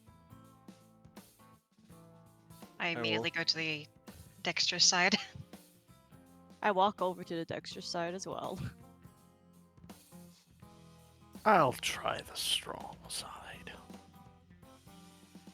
Yeah, the rest of the students kind of self-select as well. It's Yeah. about half and half. Okay. And when they're done separating themselves, so we will be having a nice little race amongst each side amongst themselves. So there'll be 2 races, and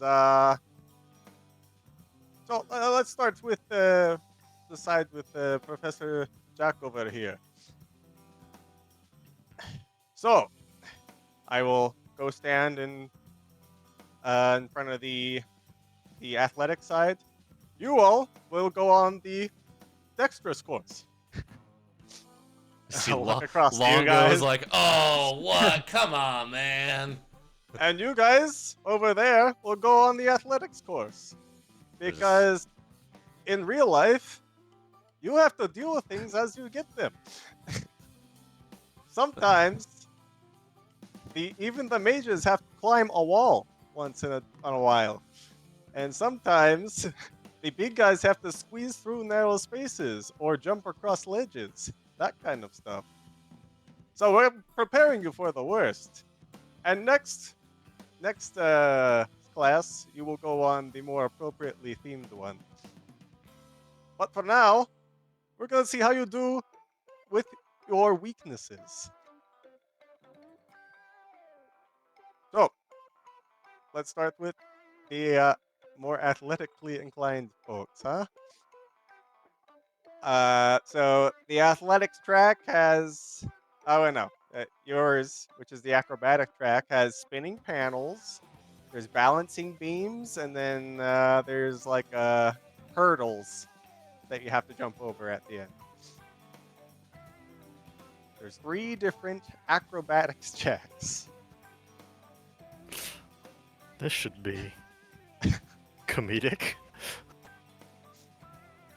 All right. Oh yes, and just for a bit of incentive, I suppose, for those that finish first, I will go look up in the library whatever kind of special dessert or food you would like me to make you on my days that I work. So, for one day. So, hopefully that will inspire you to go a little faster. Athletic side, get ready. Go!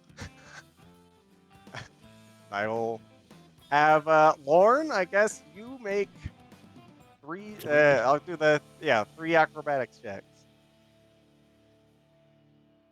We start off strong. Yeah. Here, I'll roll for Reska. Yeah. Oh, there you go. yeah. Yep. In the strong side? Yeah. Oh Wow. my gosh. Yeah. So I'm not all 20s.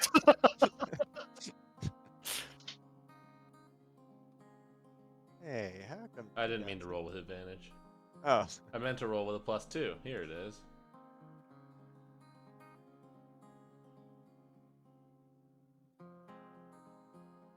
There's her, Well, and he here's he's Longo. bad with the hurdles.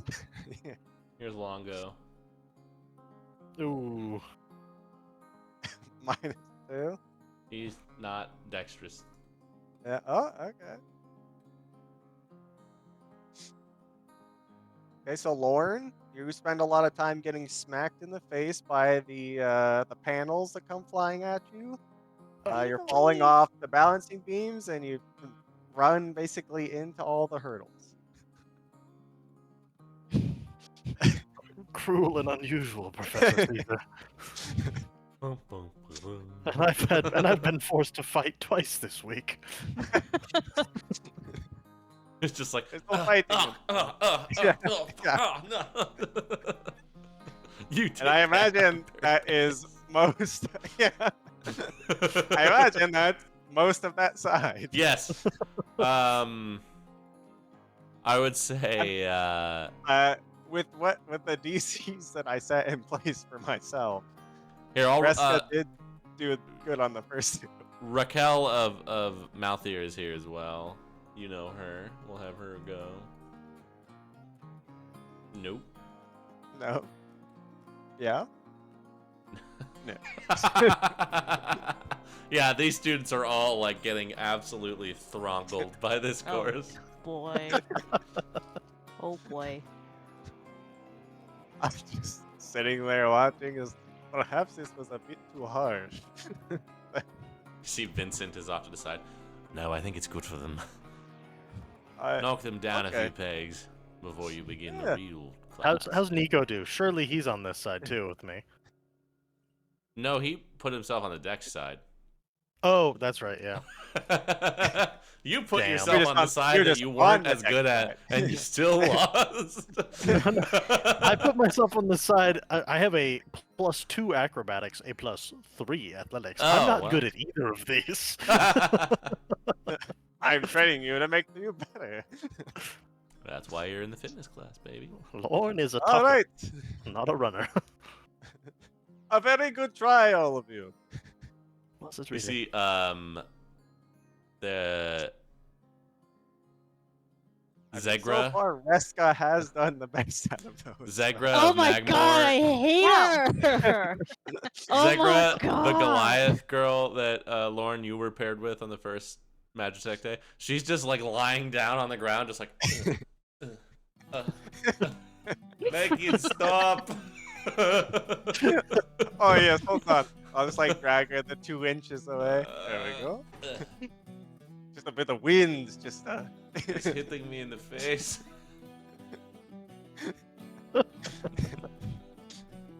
Well, Miss Reska, it seems that you have done the best for Of this course. side. Is there anything that your heart desires, like a treat or a favorite food or something?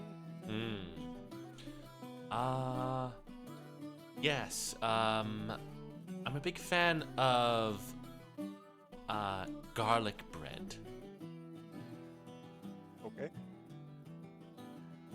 Everybody in the class is like, oh, yeah, I like garlic bread. Not a bad choice. Wasn't expecting that, I but love it. Well, I I'm a big expected fan it as was well, yes. something I much was more expecting pretentious than beef. that. All right, was well, expecting next beef time you're in. Wellington. Yeah. Right, well, next time that I'm in the kitchen, I will make you as much as you'd like, within reason.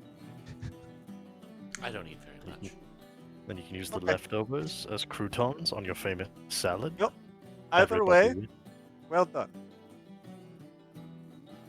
I will just go stand in front of the acrobatic folks. Oh, right. Ready? no. Just You see Oh, Nico, hold like, on, don't hold make on. me Yeah, do I it, was like- boss. Nico, you have to do it. I don't want to do it. Neither did not I. can I not be We're about to be unconscious and crushed. prone? I don't think it will guess. make much of a difference, but Your side will not be as bad. Look, you just have to drag that sandbag all the way to the other side of the list of the track field, and then you have to climb the wall, and then you have to sprint back here. That looks heavy. Okay, the Oh, last part that- I can do. How about I just run? I'm good at that. Yeah, the sandbags are heavy, but yeah, you gotta just drag them over there, and then climb a wall. Anyways, ready? Oh, Get set. God. Go! Oh, God. oh God. all right. Here's Nico. 3 All right. athletics. Check. Yeah. Okay. That's about right. Ah. The He's like, sandbags are heavy. he has a tabaxi. He can climb that wall pretty easy. Yeah. Okay. Alright. You wanna go? Sure. All right. Oh my God. Oh my fucking wow. god, I lifted dude. the shit out of sandbags. All right. Wow. What the fuck? Yeet. Yeah. The wall's not. Yeah, that makes sense. That makes sense. That check. No, Titania, you have to put the sandbag down before you climb. What? She used up all of her strength. to Yeah, cast that. it's trying to sprint. And it's like, God. Just walk. Alright. Yeah. Gods above, keep me from dying. Ooh. Okay, it's heavy. There we go. Okay, that's the wall. Okay, okay. Oh, Here's Verania. Oh, awesome. okay. Mm. that wall is not her friend, and then she's just like No. completely out of breath by the end. She's just Yeah. like, Use all our energy. Yeah, but her and Titania do the same thing, basically. Yeah, yeah, pretty. you guys are just neck and neck the whole time. Yeah, it's like gonna. I guess. I guess Nico did better out of those 4. Yeah, Ah, probably the best average. what do you guys like? I like spice food myself. I'll eat anything. I I'm like not being something very Flies on specific. the ground. Spicy tuna. Okay, Oh, you got Big it. tuna guy.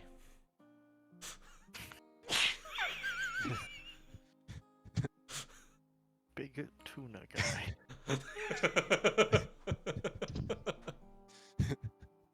You got it, He's a man. cat.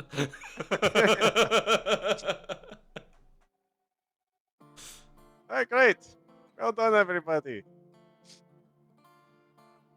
Well, I don't really know. I feel like you all could use a breather for a while, so take a few hours. Nico just like lays down on the yeah. sand. Yeah. Yeah, That's a good big job, song. man.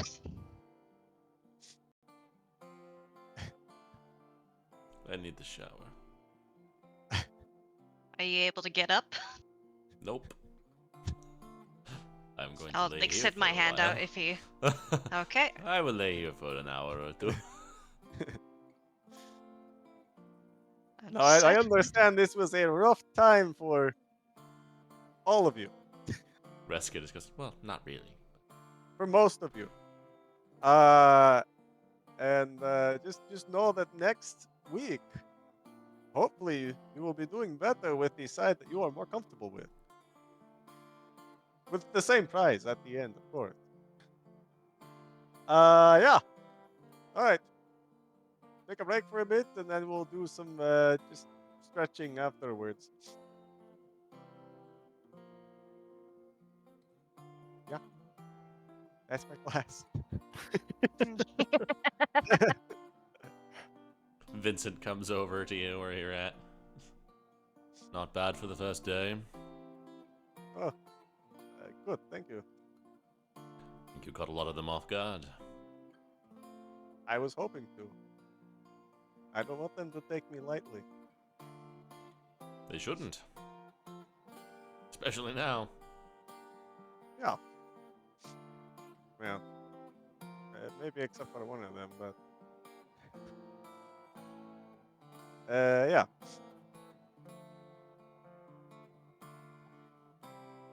Well, Well, I have next week's planned already, I guess. So I guess so. He just kind of nods as Professor Jack walks by.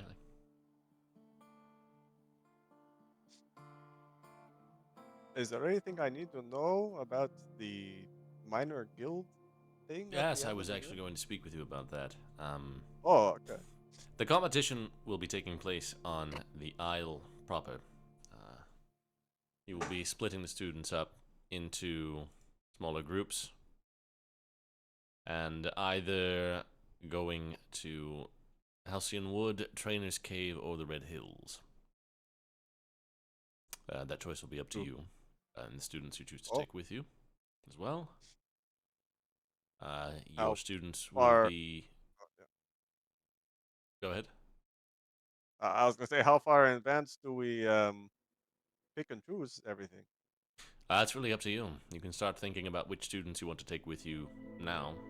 Consult with the other guild masters in Cipra. And your students will all be graded based on a set of tasks that they will be expected to perform wherever they choose to go. Wherever you choose to take them.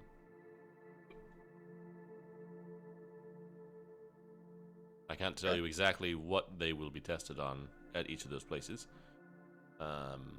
Lest it impact the ones you decide to bring with, but rest assured it will run the full gamut of their abilities. Good. Do you have any thoughts about which one you might choose to do? Trainer's Cave sounds interesting.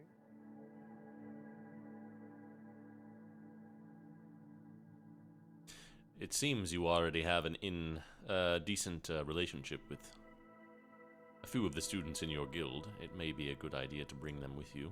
Solidify those relationships early. Yeah. How many can we bring? Well, there are 4 professors. And, how many does your guild have? Uh, 15, I believe. So you'll take either 3 or 4. okay. I was hoping for 5. Okay. Well, if I take 4. Or Well, that's true. There's only I'm so used to the party being 4. Yeah, you don't count. Oh yeah. I don't count. Yeah. still good.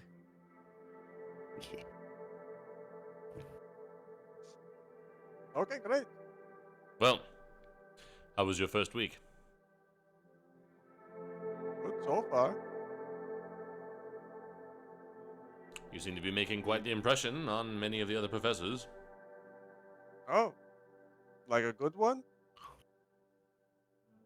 On the ones that it's possible to make a good impression on, yes.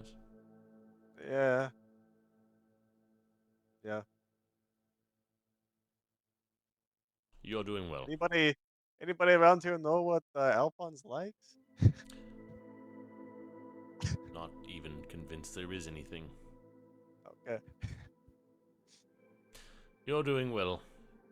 It is a difficult, community to penetrate. But so far, so good. Great.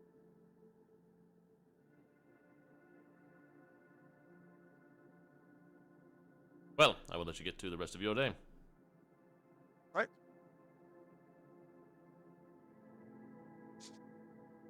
You guys have look at your Professor afternoon. Cat. So who do you want to take? I don't know. Maybe Lana. Should we just Probably. give should we just give Reska to Alphonse since they're both miserable already? I would love that. Okay. Or just give her to his Mene so she can.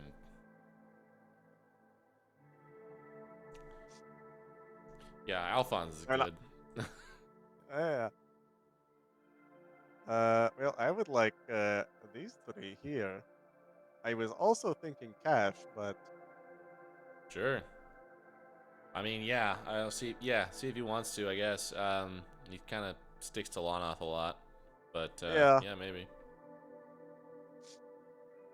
I wouldn't mind taking 4. I wouldn't mind being one of the ones that takes 4. That's all. Sure. Yeah. But yeah, we I can I just don't discuss with the others. particularly want to take Reska or Elias. Okay. Noted. And generally, they want to keep the monitors separate too. So you probably shouldn't take Artemisia if you're going to take Lauren. Yeah. But yeah, I otherwise. thank you for the help, by the way. Yeah, no, that was fun. I Uh, don't get to do a whole lot like that. watching students get pummeled by Watching inanimate students do objects. anything other than sit and read books and be bored. Oh, right. Well, that's good because I forgot to tell you that this is a 2-week thing. So Yeah, no, I heard that. I was gonna just do something else with the other half if you weren't up for it. No, But I'm good. all right, great. Well, and same time next week. All right, I'll be here. My classes will probably tend to be shorter because they're gonna be absolutely exhausted by the end of what I put them through. Cool. So yeah. All right. All right. Heads Well, off. see to the students and Yeah. Make sure they're all fine. Some of them are a little tired, but Yeah. Nico's just on the ground still. I don't think running is for me. You Gotta did do it fine when sometimes. there was a bet on the line. Yeah, that was different. There was money involved. And I didn't have to Well. carry things. That's true. Climb a wall. You climbed the wall just fine. And you climbed I- those trees last time. But it's the principle of the thing. Listen, I'm just making myself feel better for getting slapped by wooden panels for minutes. That's true. It did happen. Oh, I'm aware. Surely next time things will be smoother, right, Professor Caesar? I sure hope so. That was the plan if you chose the right side today. And what if neither side is the right side? Well, might be rough next week. Just let me What? die. This is going to be a hard class. But you're I'm here just to like- learn. Lovely. Oh, good.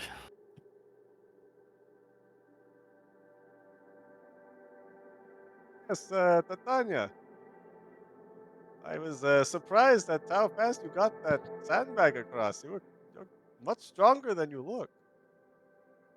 I was also surprised.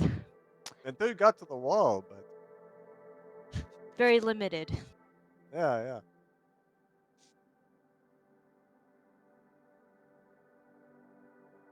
Well, excellent job, everyone. Professor Caesar, I had a question for you, unrelated to class. Oh, yes. You work in the kitchens fairly regularly. Are you able to requisition supplies and foodstuffs and things for your cooking endeavors? Like Like to take food out of the and- kitchen? Yeah, maybe. Or to supply the cafe. Am I? Yeah, you can get some. You could ask Yeah. for it anyway. Yeah, I could. I have some suggestions, if you would be so kind as to see what we could get a hold of. I'm listening. Give him a little list. It's just a bunch of liquors and mixers. Booze. Hmm. Is this fine? Are you asking me? No, I'm asking Matthew. I mean, within reason. Some of the upperclassmen are yeah allowed in the 6 to midnight. I'll see what I can get a hold of. That would be excellent. I assure you it'll be good for student morale. Great. Glad to hear it. Yeah, I'll see you next time I'm in there. Perfect, thank you. And I have to get work on making garlic bread and spicy tuna first. Are those gonna go together? No, Okay, good. That didn't sound. definitely not. Alright. Yeah. These separate days. Just making sure. I'm no culinary expert like you, but just No. didn't sound right. Hey, does anybody know? I guess I've kind of been there for both, but does anybody know anything about this Elsie girl? She's a cheat. Yeah, I gathered that from that one thing. What was going on yesterday? Or not yesterday. Well, I guess it's 2 days ago, 3 days ago. War magic time. What was going on there? Oh. She used and inflict wounds on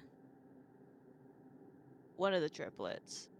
And The Which professor instructed cantrips only for the purpose of the lesson, Ah. and she was losing a fight and decided that she would rather risk it than lose. Yeah. So I'm gathering So- that he's unhinged. Yeah. Seems like it. That's what I've heard too. Great. Well, definitely keep an eye out for her in general, and especially in the competition.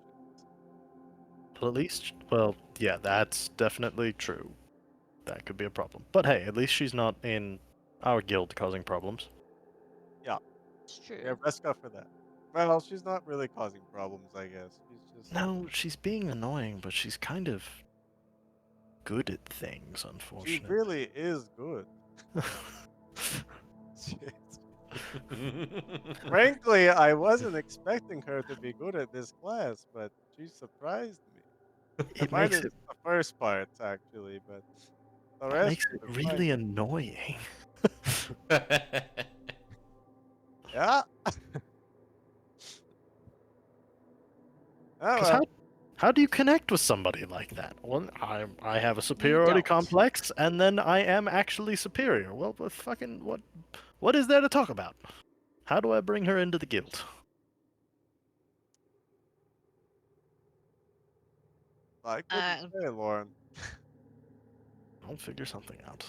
Just Unfortunately, I think the answer to that is make yourself someone worthy of respect in her eyes. So make yourself useful by some means.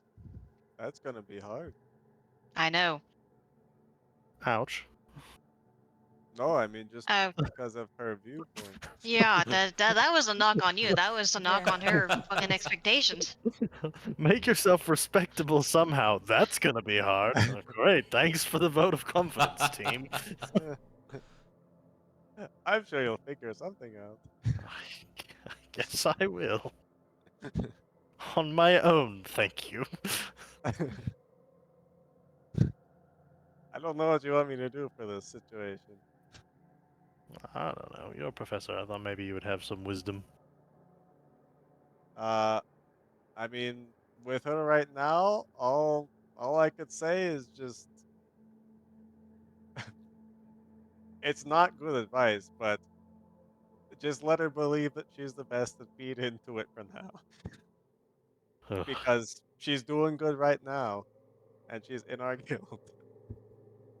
Yeah, and if I had to hazard a guess, the more you pushed either being derisive or being, try to get her back into the fold, like the more she's probably gonna be her. We don't need enemies within our own guild. Yeah, What if we just ignore her? Between the students. that's what I'm doing. That works too. Well, at least until the guild competitions when we have to work with her. And everybody else. Yes, but that won't be till the bigger one. The minor ones, it's just going to be a few at a time. Oh, is that so? Small group Yeah. activities? Yeah, threes or fours. Oh. That should be interesting. Yes. What are these competitions? Frankly, I don't know. I guess I am standing in a group of people who all of us, this is our first year, so I don't know why I asked that and expected an answer. Is Nico still laying around here somewhere? Yep, he's making sand Okay. angels. You can't have gone far. And Nico, Yeah, what are these minor guild things like? they're different every time. They're usually something dumb. Something dumb. Yeah, it's like do a bunch of, science problems or make a magic item or something faster than everybody else or give a better speech or I don't know, sometimes it's like go out and do something in nature or like find the most bugs or something or kill the most like they'll sometimes like conjure a bunch of like goblins or something and they're like who can kill the most goblins or whatever. They'll They have sound like a like they're very focused on one class. they'll hide something somewhere and be like, who can find it the fastest? Yeah, generally speaking, they're focused on like 1 or 2 classes, but you never know which one it's going to be. Hmm. So you just have can't to kind of pick. practice. Yeah. And you can't pick people based on whatever they're gonna throw at us. So you have to figure out Yup. who to go pick. Okay, cool. And you better That hope that at sucks. least somebody in your guild is taking the class that is in the thing. Hmm. But they're not like the major competitions. There's no like sway from them, right? It doesn't change your standing. No, they all contribute to your overall score, Hmm. just Oh. not as much. Fuck. Well, that sucks. Yeah. Well, learn as much I as you think can. my This first body is next week. broken. Can you guys do something about him? I don't know. I'm going to Give take a him- nap. I'll give him 1 point of lay on hands. Oh, wow. I'm going to take a nap. Okay. Have Good fun. night. If you're unconscious, that's enough to wake you up. So I figured whatever. Yeah, you'd be I all sleep. right.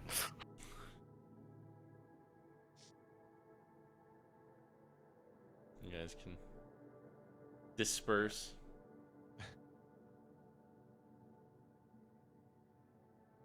As you guys head off for the evening, I will have, real quick, everybody but Lindsay go ahead and deafen. Oh, right. Lovely. Wait. Leave. Get out of here. You, as you're walking back, you just hear like a psst from around the corner behind one of the buildings. Mhm. You see a familiar red-haired figure Yeah. and motioning you to come over. Just like look around and just trying to like not make it obvious and head over in that direction. See Elsie standing behind one of the labs. Well, you're really taking your sweet time with it, aren't you? Well, it's been a long day. I know. There's, we're not really like we have. I know you have 3 months, but still, I got mine done right out of the gate. How'd you get that done so quickly? It was pretty easy, actually. Just about isolating. Well, don't worry about it. We're here for a particular reason. You just got to do the thing. But just let me know if you need any help. Maybe I might need some help. All right. But Well, I'll give you till the end of the month. First month. You're getting used to everything. But then we'll see. yeah, give me a month and we'll go from there. All right. How's fitness? Brutal. Yeah, looks like it. God. Wasn't expecting that. Also, you didn't have to do the cantrip on me. It's going to go down anyway. Did you really have to add that? I just wanted to see what you were capable of. It's been a little bit since I saw you. It's true, it's been a while. Well, I guess in some ways it's probably a good thing that Chaffle girl didn't have to go through that fitness class. It's crazy. Spinning panels and everything. Yeah, I don't know if she would have made it that far. Probably not. All right. Well, I'll be around. She slinks off. Yeah. Just like. Go grab him. Yeah.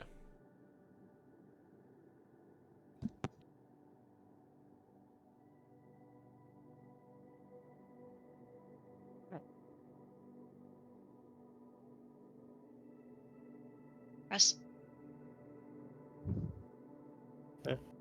He was muted, not deaf. I have the little overlay for Discord pinned over Fantasy Grounds, and it hides deaf under mute, and I was struggling to deafen. So All right. hit them Well, both individually. Unless there's anything else anybody wants to do with their evening here. Then we Go on can my walk with my pig. That's it. as you take a lap around campus with Schmeckle. Yeah. That's how we're to close this. We will go ahead and call it there.